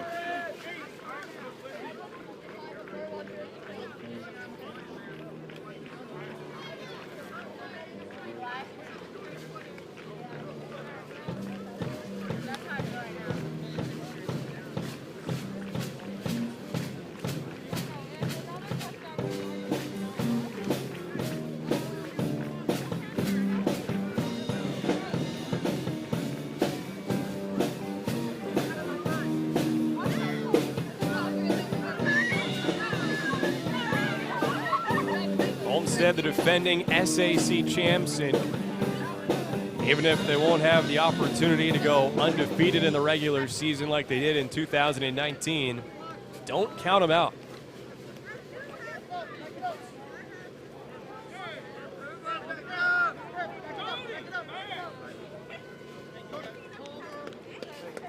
In a way, Homestead can still control their path. Nothing against Northrop, but be hard-pressed to imagine the Bruins go perfect in the regular season. Otherwise, Homestead will still have dates coming up with Carroll, Bishop Dwenger, Northside, and the rest in competition. Nick Thompson on the return, barreling up to the 30-yard line. A sophomore.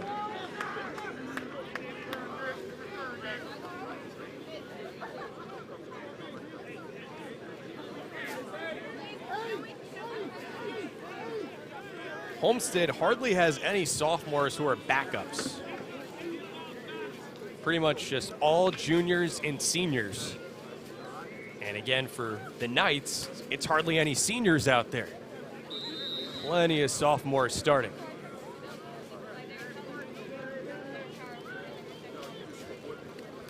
The Knights start from their own 30.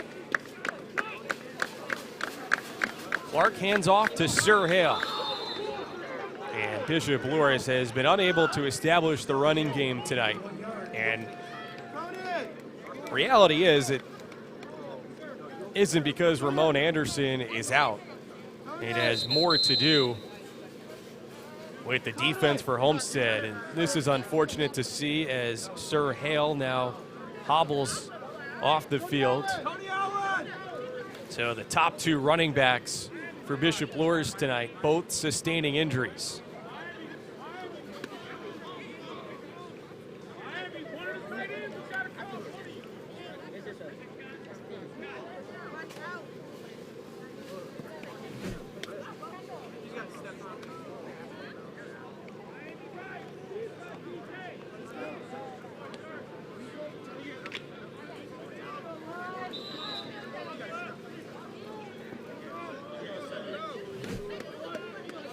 Good to see on the sideline right now.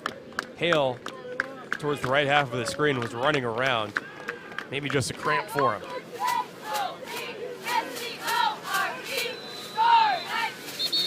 RJ Hogue taking over the running back responsibilities there. But it frankly doesn't matter who gets the ball for Bishop Luers right now. Homestead's defensive front so big and strong. Isaac Parrish, 6'1", 225 as a senior. Andrew Baer, fittingly perhaps 6'3", 210 as a senior. Matt Miller, the biggest of them all as a junior, 6'2", 250. They've got some physical linebackers too, and collectively Homestead has been flying around on D. 3rd and long. Clark airs it, has Gernhardt straight down the chimney. First down and more. Second first down catch of the night for the junior, Eli Gernhardt.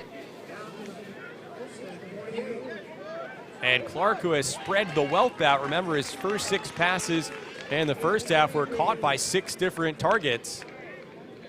Reconnecting with Gernhardt to move the chains.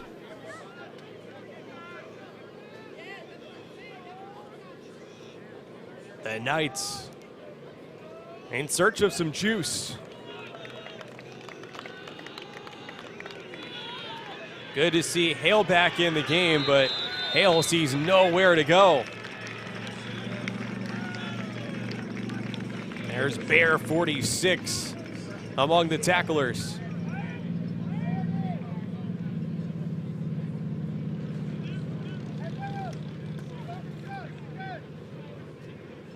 Hale limps off again.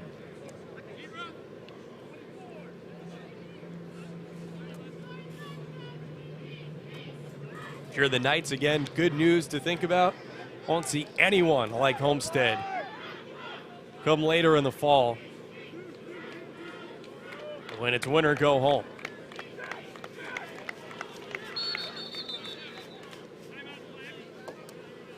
Timeout called by Bishop Luers.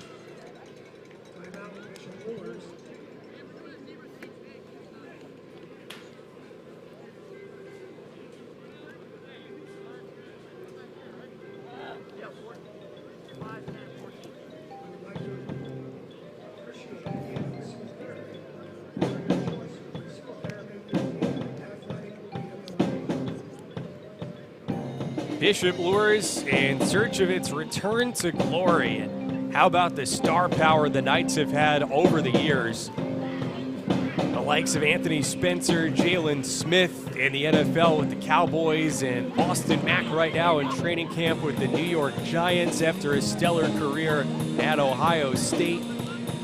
Spencer and Smith, both Pro Bowlers with America's team. And those guys parts of 11 different state titles for the Knights over the years.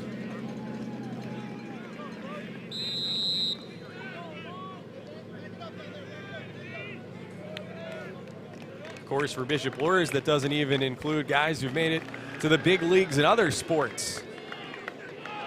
Glenn with the catch. Still churning, close to a first down. Big play, Brody Glenn. Clark keeping his composure. However, there's a flag back around the line of scrimmage, and this appears to be holding on the Knights.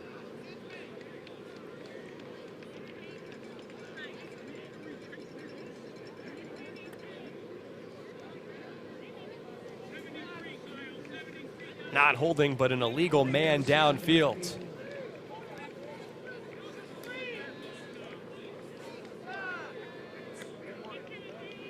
So that wipes away a heck of a play.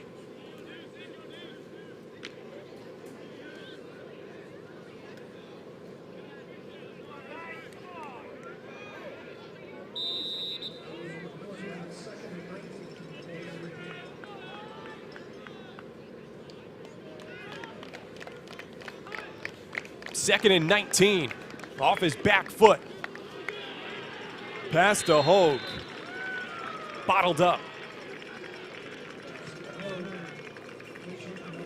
But yeah, speaking about Bishop Luers in the pros, and the Knights could use a figurative home run ball here. This past week, Knights alum Kevin Kiermaier with a few home runs for the Tampa Bay Rays, who at last check have the best record in the American League, and a statement series win in New York against the Yankees. And you know Kevin's good for the Sports Center catches, but adding the power as well. One of the leaders for Tampa Bay.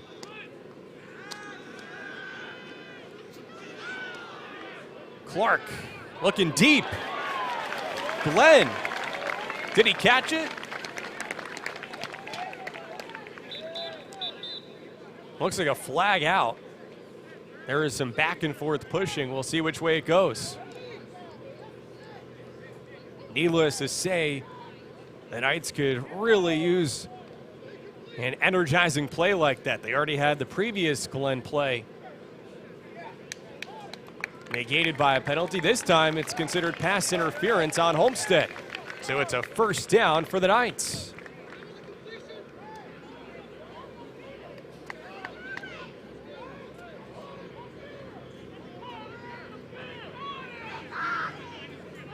Looks like some confusion, though, as the Knights haven't moved forward yet.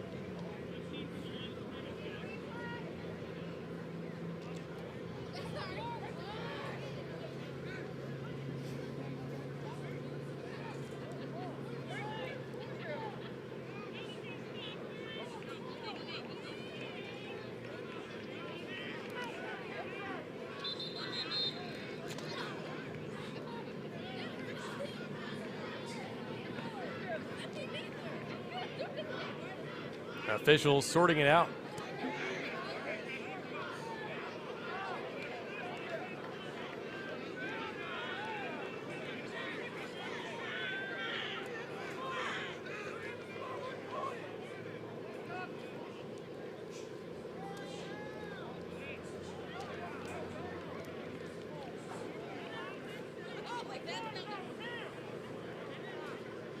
Perhaps a moment to point out that right now the IHSAA is actually in need of more officials in football and other sports as well. And so if you go to ihsaa.org, you can find more information.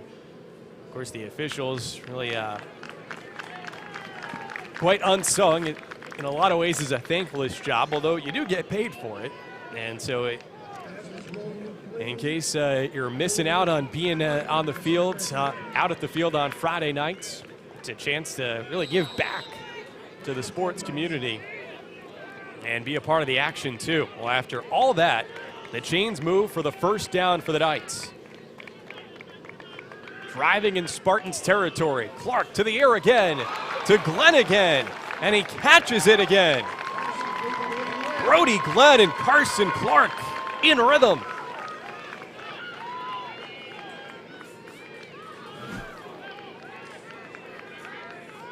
Said it earlier, Clark and Glenn right now have a special kind of chemistry, and it's the byproduct of the work that they put in during the stay-at-home quarantine period, when just about the only thing you could do was maybe go outside, and those two guys used their time wisely working out together in parks. Glenn hauls that in, but he was out of bounds.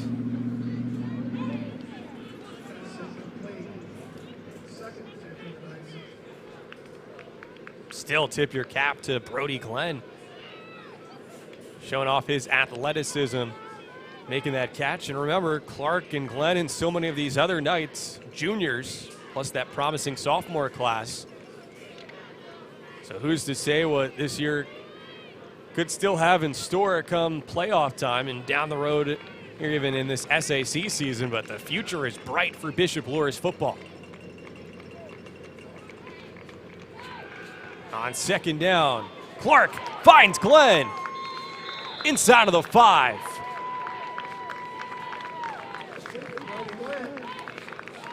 No surprise right now who Clark is targeting. And this excellent Homestead defense. Right now we'll have to find out a way to slow down Brody Glenn. Final minute of the third quarter. On first and goal, it's a handoff, and it's a touchdown. Devon Doty, his first carry of the night, gives the Knights their first touchdown.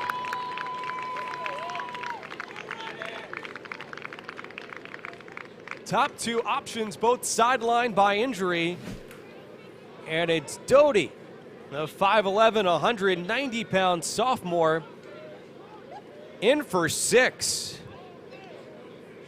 Made possible by the predominantly junior offensive line.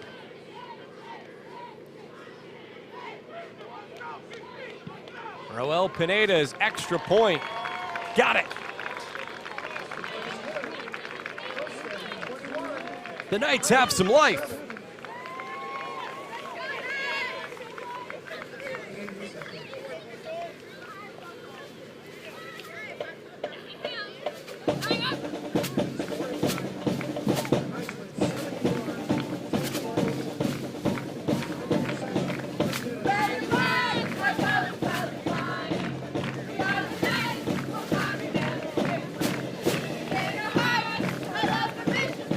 Bishop Luers has won more state titles in football than any school, not just in the SAC, but anywhere in northern Indiana. And it's not only football where the Knights have had glory.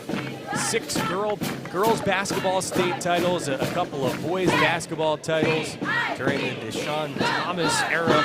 Speaking of Knights in the pros, and even a baseball title too. And Kevin Kiermaier was here.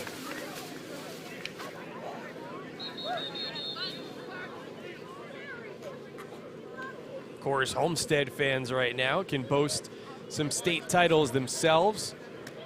In recent years, winning down at Bankers Life Fieldhouse, both in boys and girls basketball. Spartans athletics program so impressive all the way around, in this football program as steady as they get under Chad Zolman.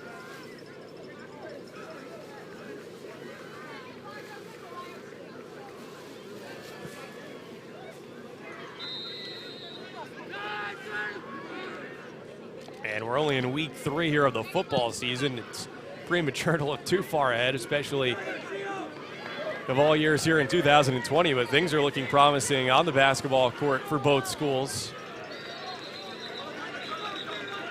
The Knights last year won the boys basketball SAC title, while Homestead had won it in football. An excellent coaching job by Fonzo White and company, while Homestead girls basketball has had an era of dominance, and it's going to continue in all likelihood. This past week, video of Ayanna Patterson effortlessly dunking. Of course, Luke Goody will have a lot of help for the Homestead boys basketball team this winter, too.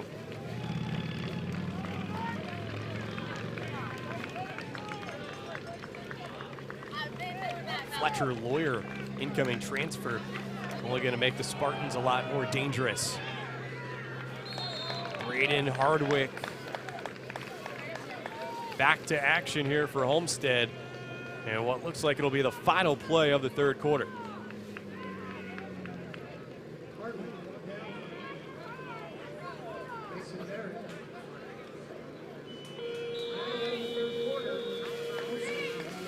That does it for the third quarter. 12 minutes left at Luers Field.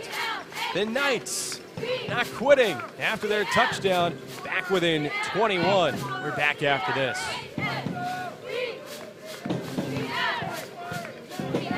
The Acme Bar and Grill, where neighbors meet. A Fort Wayne tradition since 1941. We feature nightly dinner specials along with our iconic pizza, wings, and pork tenderloins, and barbecue in our family-friendly atmosphere with a retro flair. Additionally, we offer a full bar with 26 beers on tap from various Midwest breweries. We also have an area perfect for private events such as meetings, reunions, and banquets that holds up to 50 people. The Acme Bar and Grill, located in the heart of East State Village, where neighbors meet. Welcome to Indiana Physical Therapy. At Indiana Physical Therapy, our patients have had 20% greater functional scores for effectiveness, top 15% in utilization, with PTs ranking in the top % nationally. Are you getting any of this? Certified orthopedic manual therapist, giving the patients optimal outcomes. What he's saying is that Indiana Physical Therapy will get you feeling better, faster, and will get you back to your lives. Choose Indiana Physical Therapy to get you back to work, play, and life. Call us today.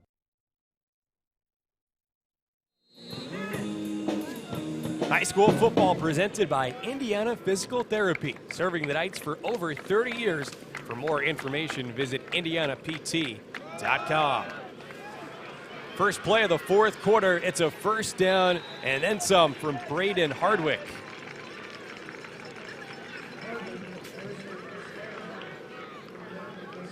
Hardwick had over 100 yards in the first half,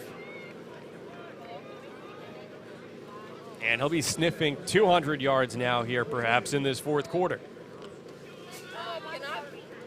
And a pair of touchdowns in the first half. Evan Ormsby also has a couple of touchdown tosses to Nate Anderson, including a 36-yarder in the third quarter. On first down, Ormsby not on the same page there with Ethan Chambers, but there's a flag. Looks like pass interference.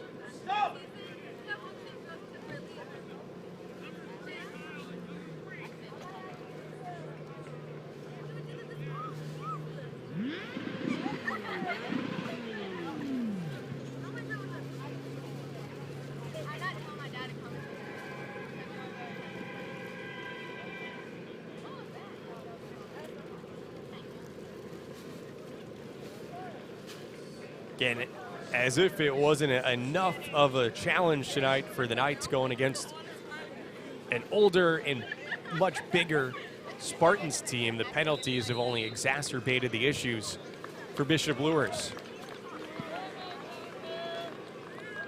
But Kyle Lindsay liked the progress that he saw for the Knights from week 1 to week 2. And even if it is a setback on the scoreboard at this point, at least, there will still be a lot of positives to take going forward for the Knights and plenty of learning lessons. Forward progress stopped there for Hardwick.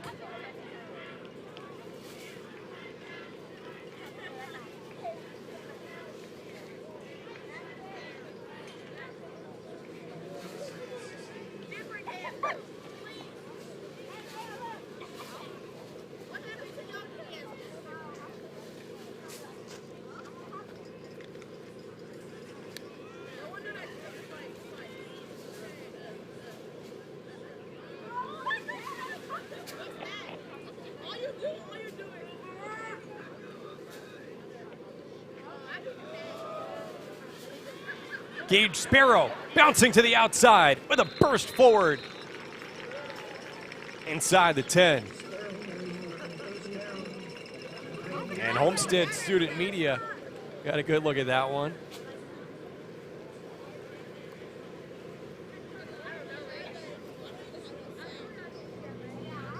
The students under the guidance of Adam Schenkel and the staff with Homestead do an incredible job. They've been recognized as the top student media school in the state, both for television and radio. First and goal, Hardwick knifing forward, touchdown. It's a hat trick for Braden Hardwick.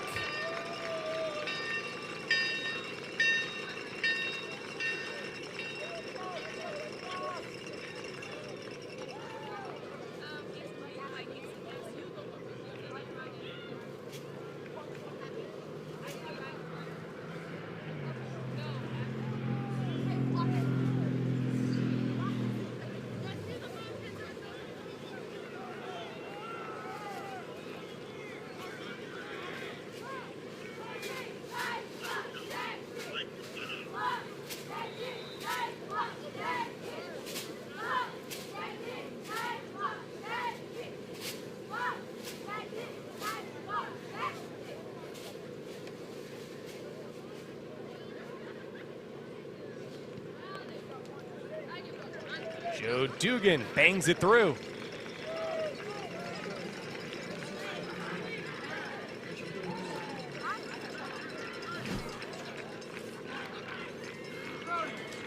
Let's see the Hardwick touchdown again. Made possible by those Giants up front.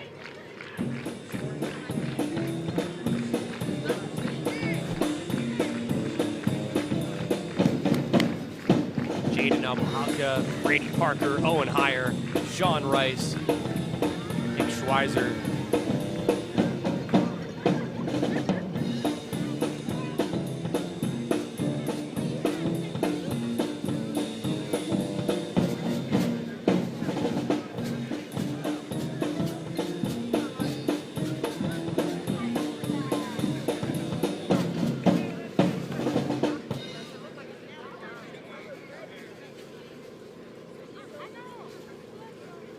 Classic atmosphere here at Luers Field, where there's a lot of tradition, but don't forget they also, over the last few years, have opened up their upgraded media center and chapel, new signage in front of the school for that matter, not to mention freshly paved parking lots. A new drainage system has helped the field out a lot. Press box really nice here inside. Coming up in the spring, the gym will have new bleachers and other renovations.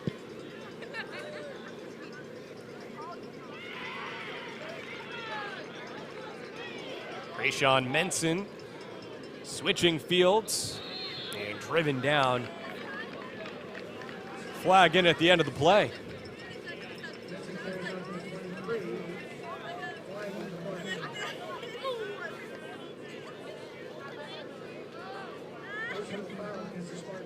That's a personal foul on Homestead.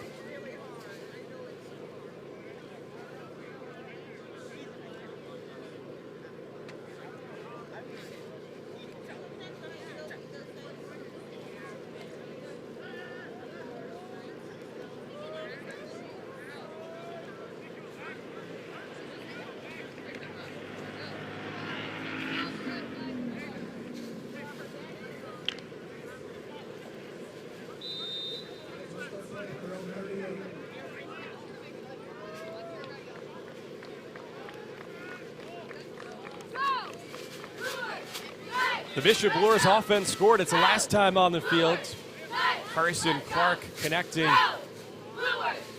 multiple times with Brody Glenn. And they overcame some penalties on that scoring drive.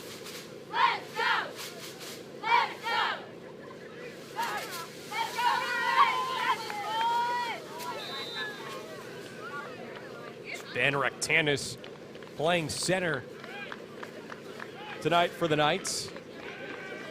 Play action, Carson Clark with a deep pass that's incomplete.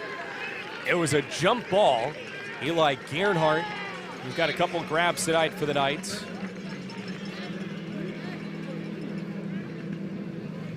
Gernhardt at first nearly hauled it in. Great coverage for the Spartans as well.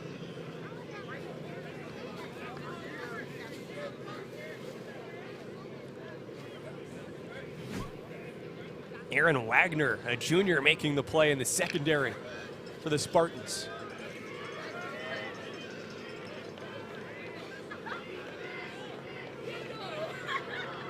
About 10 minutes to go.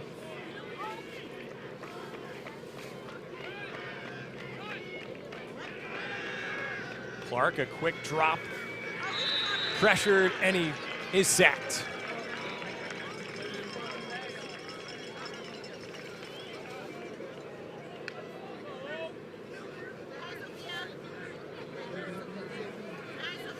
Third and long.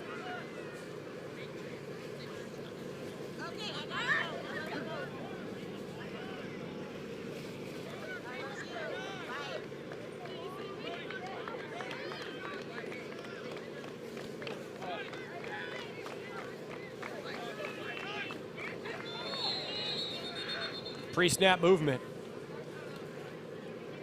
And that's on Homestead. And we believe that's the first penalty of the game against Homestead on offense or defense. I think it's the second.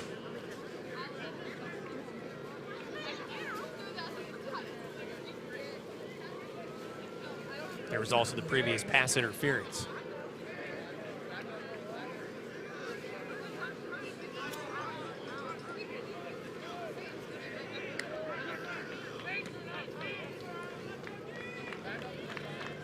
From 3rd and 13 to now 3rd and 8 for Luers.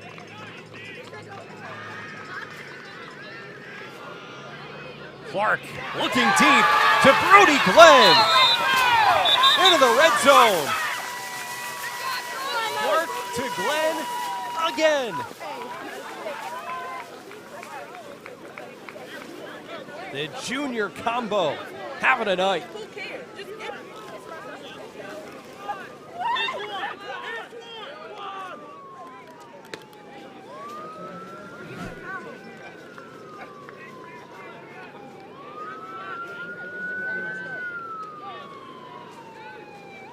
Right into the breadbasket.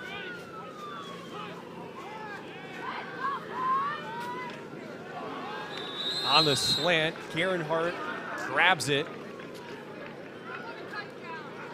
He got blown up by Luke Palmer, the senior middle linebacker, a leading tackler for the Spartans. His head coach, Chad Zolman, says not only does Palmer have great speed and strength, but what really is the difference maker for him, he's one of the best students of the game the Homestead program has ever had. Clark on the fade in search of Nick Thompson, out of his reach.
4th and a dozen.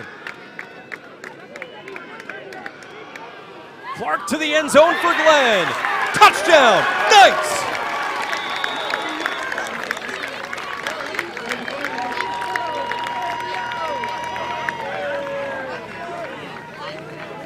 What a throw and catch.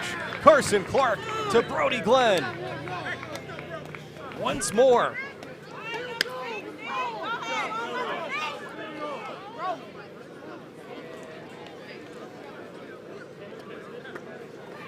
How about the footwork by Glenn? I think he got both in. That was good in the NFL.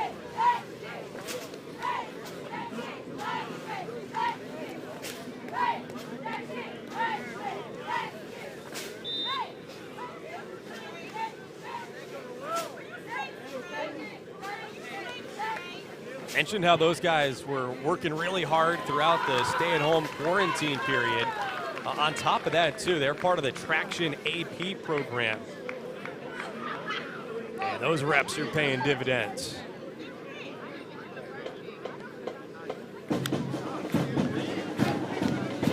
Extra point, no good for Nina. Really promising sophomore kicker.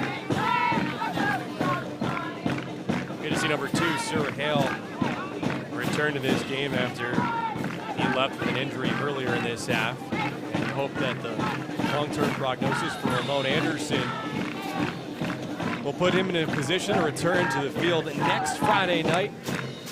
The night's upcoming schedule is brought to you by Indiana Physical Therapy, a road game against Concordia Lutheran. And then Bishop Luers will be back here at Luers Field a couple weeks from now to take on a really impressive Northside Legends, a game that you can find here again live streaming on YouTube. Same goes for the rivalry game in about a month when the Knights host the Bishop Dwenger Saints.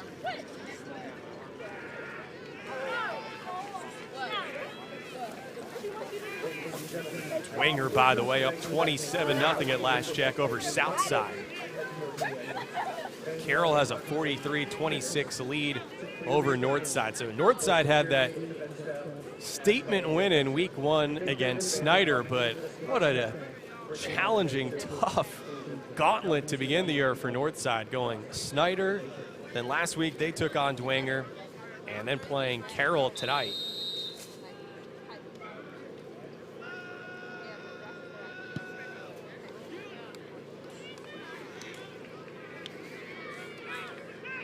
Ethan Chambers on the return, tripped up at the 40.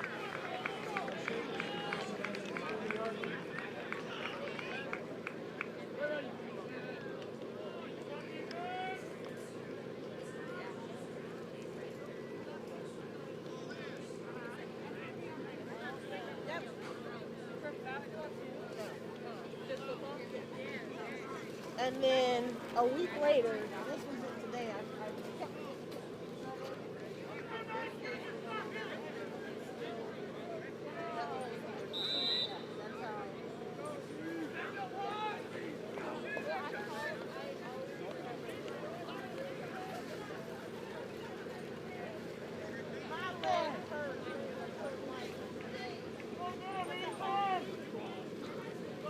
Even though Homestead still has a commanding lead, remember, for an offense that only scored 7 points last week, these are important reps. And key to get some chemistry brewing right now for Jared Kistler and Evan Ormsby. Kistler with that catch for a first down into Luers territory. Kistler committed to Indiana State preseason all-area player. Very physically impressive, 6'3", 200 pounds as a senior. And for Ormsby, the first-year starter, chance to just get more comfortable in his role.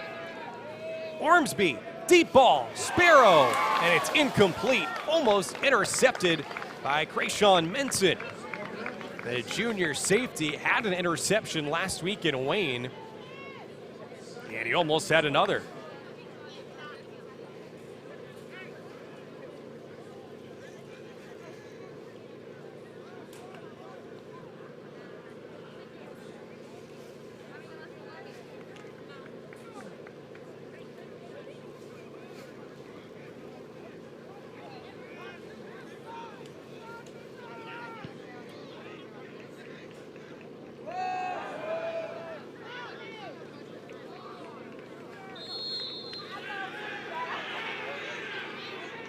Flag comes in after the play. Things get chippy.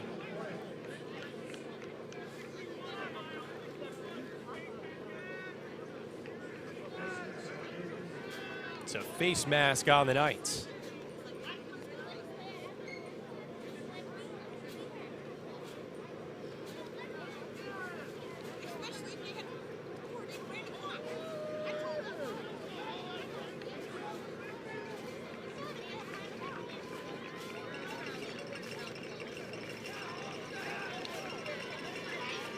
A 15-yard penalty moves the chains.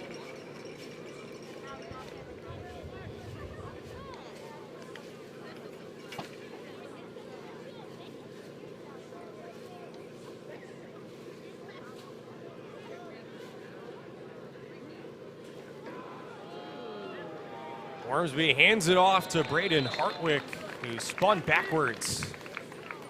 Henrik Tanis, in the words of his head coach, Kyle Lindsay, he eats up offensive linemen. Now there's more on the bone to chew on going up against this Homestead unit. In particular, Brady Parker and Sean Rice, the guards for the Spartans, they're praised as top 40 players in the area.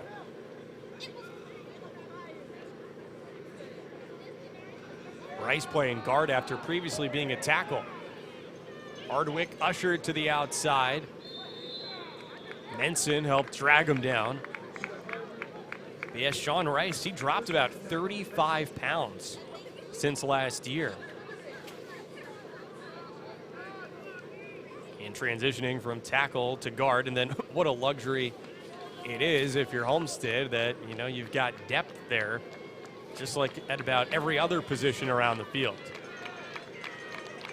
And that kind of depth now shows here in this second half of the fourth quarter. Spartans don't need to have guys go two ways like the Knights do.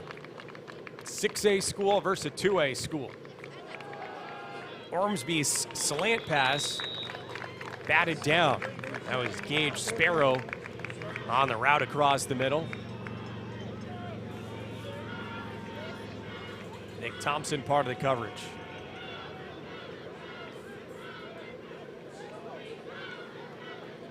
Homestead will look to kick a field goal here on fourth down.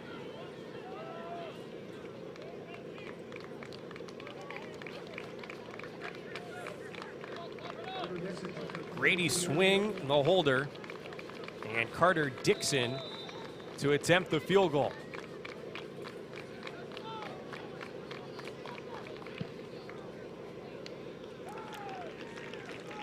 And the kick is good.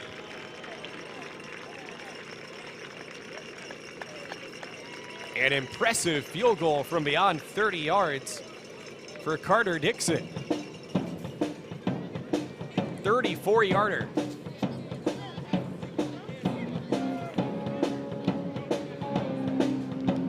And not that the Spartans need those points here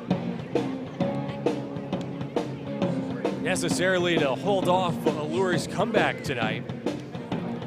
But there's a lot of value, again, in getting these reps early in the season, and especially in a year in which no one was able to get their full practice allotment in the summer and before that, here in this pandemic-affected year. Hats off to everyone who's made it possible for there to be a high school football season in Indiana and to have one start on time, even if it has been a little different than usual. You can see across the field the Spartans fans spaced out. Here even the band for the Knights with the masks on. But needless to say, other states and other parts of the country not having the chance to have a high school football season, at least not in the fall. News this past week that up north Michigan has reversed course, and they will have the season after all. And it's the opportunities for more than just the players. You see the cheerleaders, that previous camera shot. You saw the broadcast crew for the Homestead students. Sir Hale had one of the highlights of the game for Bishop Luers on the opening kickoff return of the second half. They're a more modest return.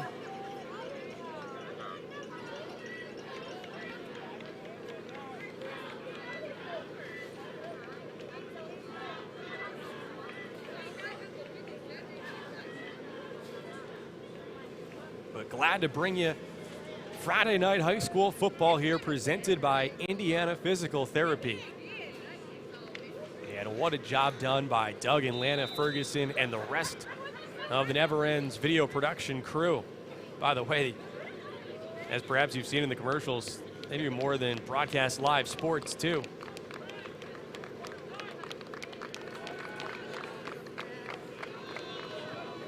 Carson Clark has that picked off.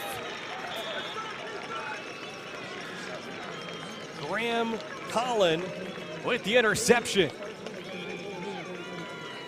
An excellent job by Collin, not only to pick it off, but to stay in bounds.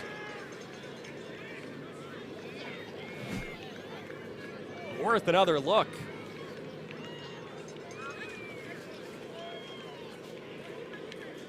The safety with the help.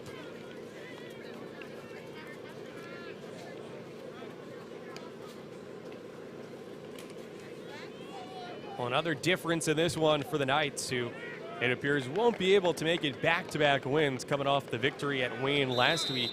And that was a game in which the Knights forced 4 turnovers. They have not been able to turn over the Spartans tonight. It's been a very sound game for Homestead. And with the lead here now, just over the 5-minute mark in the fourth quarter, Braden Hardwick now gets a spell. And Nick Sedart, another senior, gets the carry.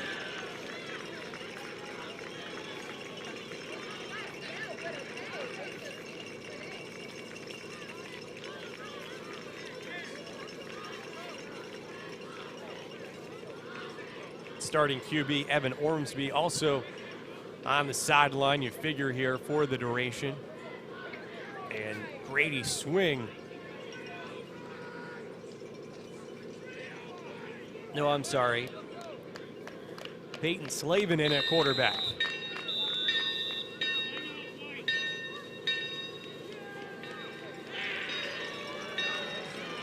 Timeout called by the Spartans. They've been able to ring that bell quite a bit tonight.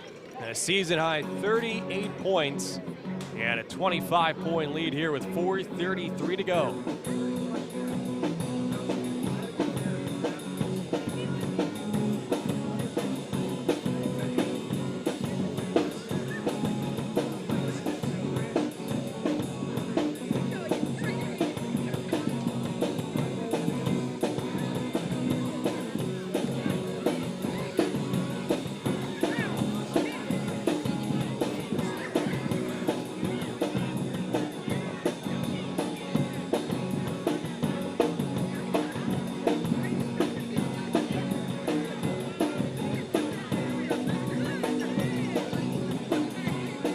Showed you the schedule for the rest of the regular season for Bishop Luers. As for Homestead, next week they're back at home, and it's a biggie against Bishop Dwenger.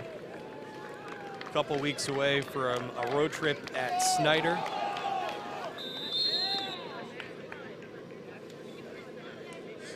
And for Homestead, then in the second half of the season, they'll be home against Northside, home against Carroll. Circle that one on October 2nd.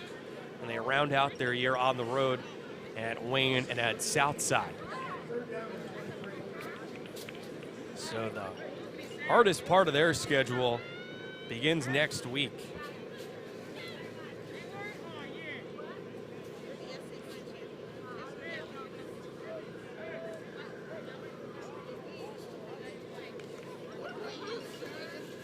Final 4 minutes of the fourth quarter. The second unit for the Spartans, trying to show their ability. And after the loss, then the third down pass is incomplete.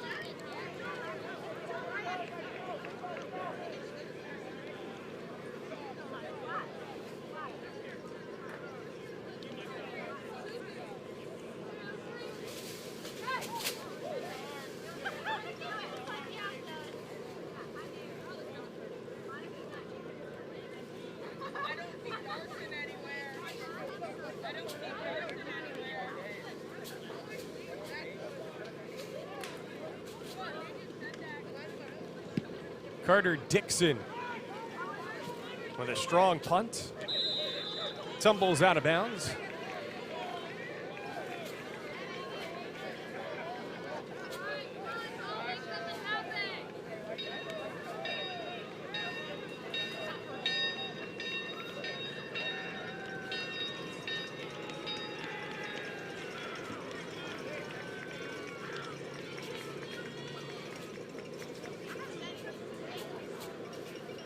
Some time to enjoy it for that starting offensive line core for Homestead there.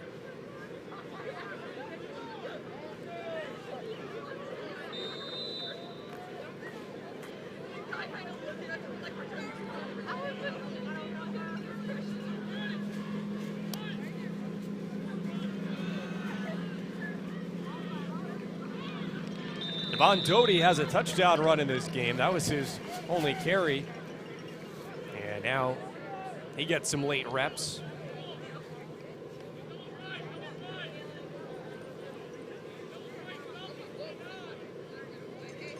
This crop of sophomores for the Knights last year as freshmen in their freshman games, they shined.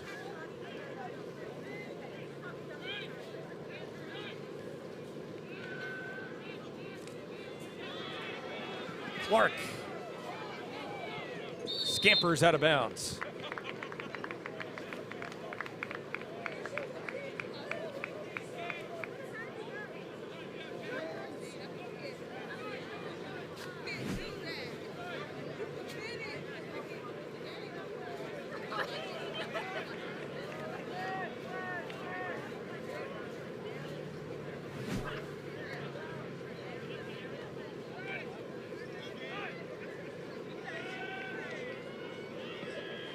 Clark finds Doty.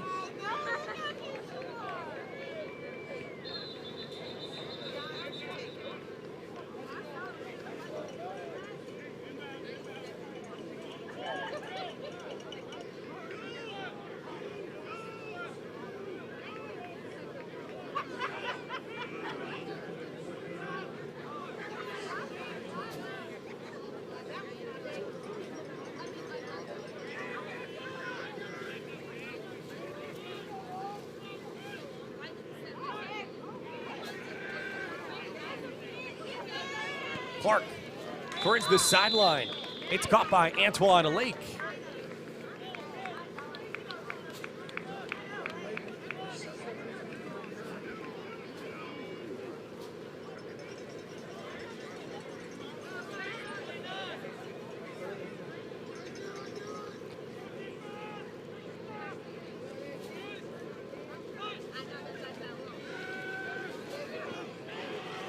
Clark connects with Eli Gernhardt inside of the 30.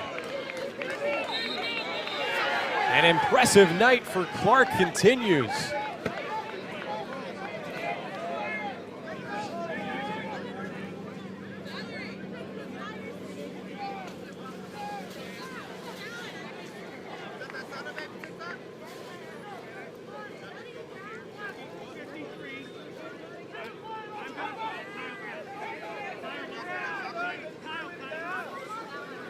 Here's a sound we missed the last couple of weeks. Commentary towards the officials and their personal fouls at offset.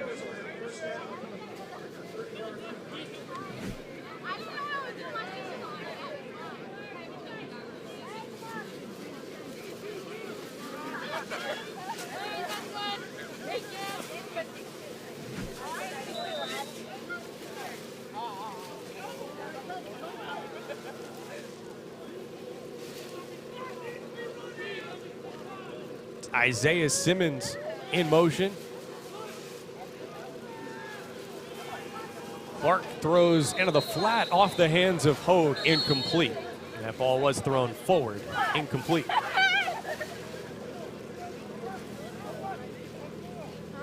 For Clark tonight, 15 of 27 for 183 yards and a touchdown. building off of last week's performance at Wayne.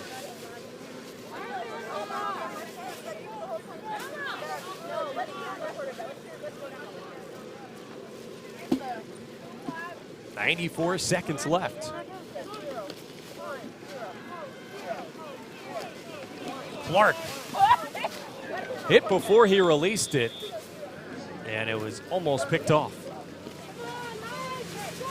Austin Keyser, quarterback, making the play. As we see the replay, how about the job tonight by our incredible crew?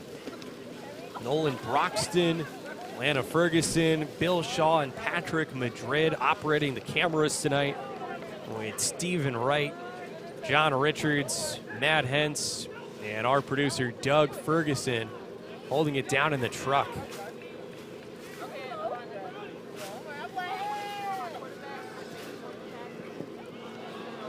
Clark airs it, and it's intercepted.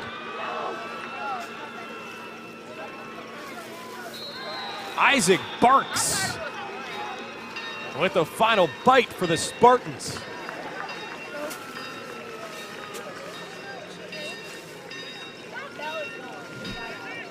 Well, Homestead's defense, a big part of the difference tonight, and they add a cherry on top.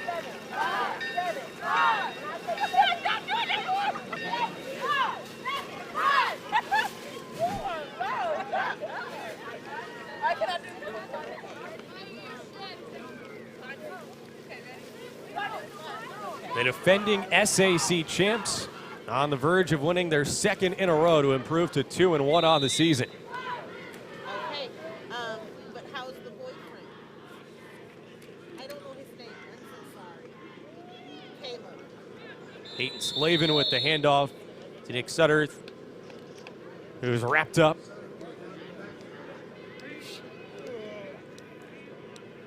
A lot of people, when they think of big-time high school football, it's synonymous with a state like Texas, maybe Florida.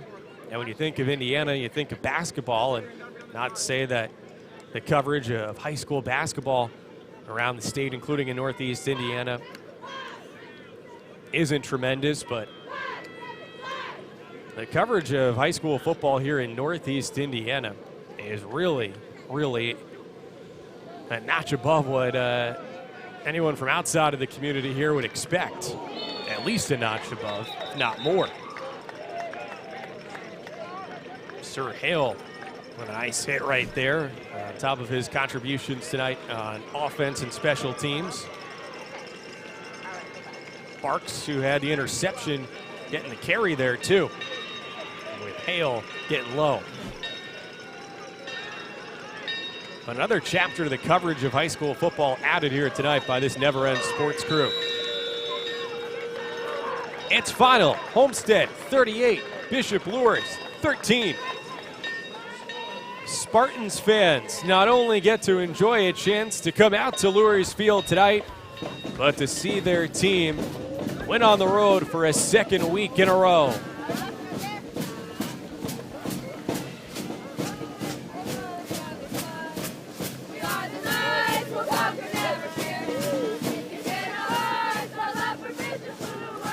The sound of victory for the Spartans.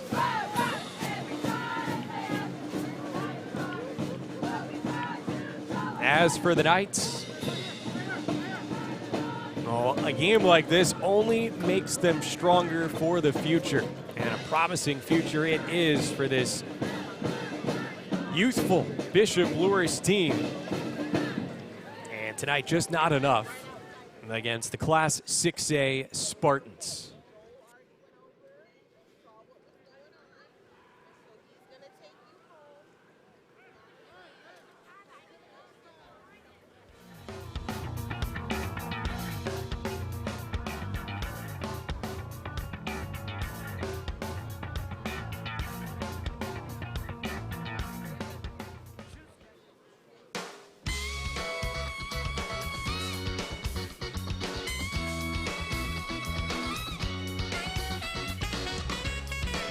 Well, for Nolan Broxton, Lana Ferguson, Bill Shaw, Patrick Madrid, Steve Wright, John Richards, Matt Hentz, and our producer, Doug Ferguson, and everyone else on our Neverends Sports Network crew.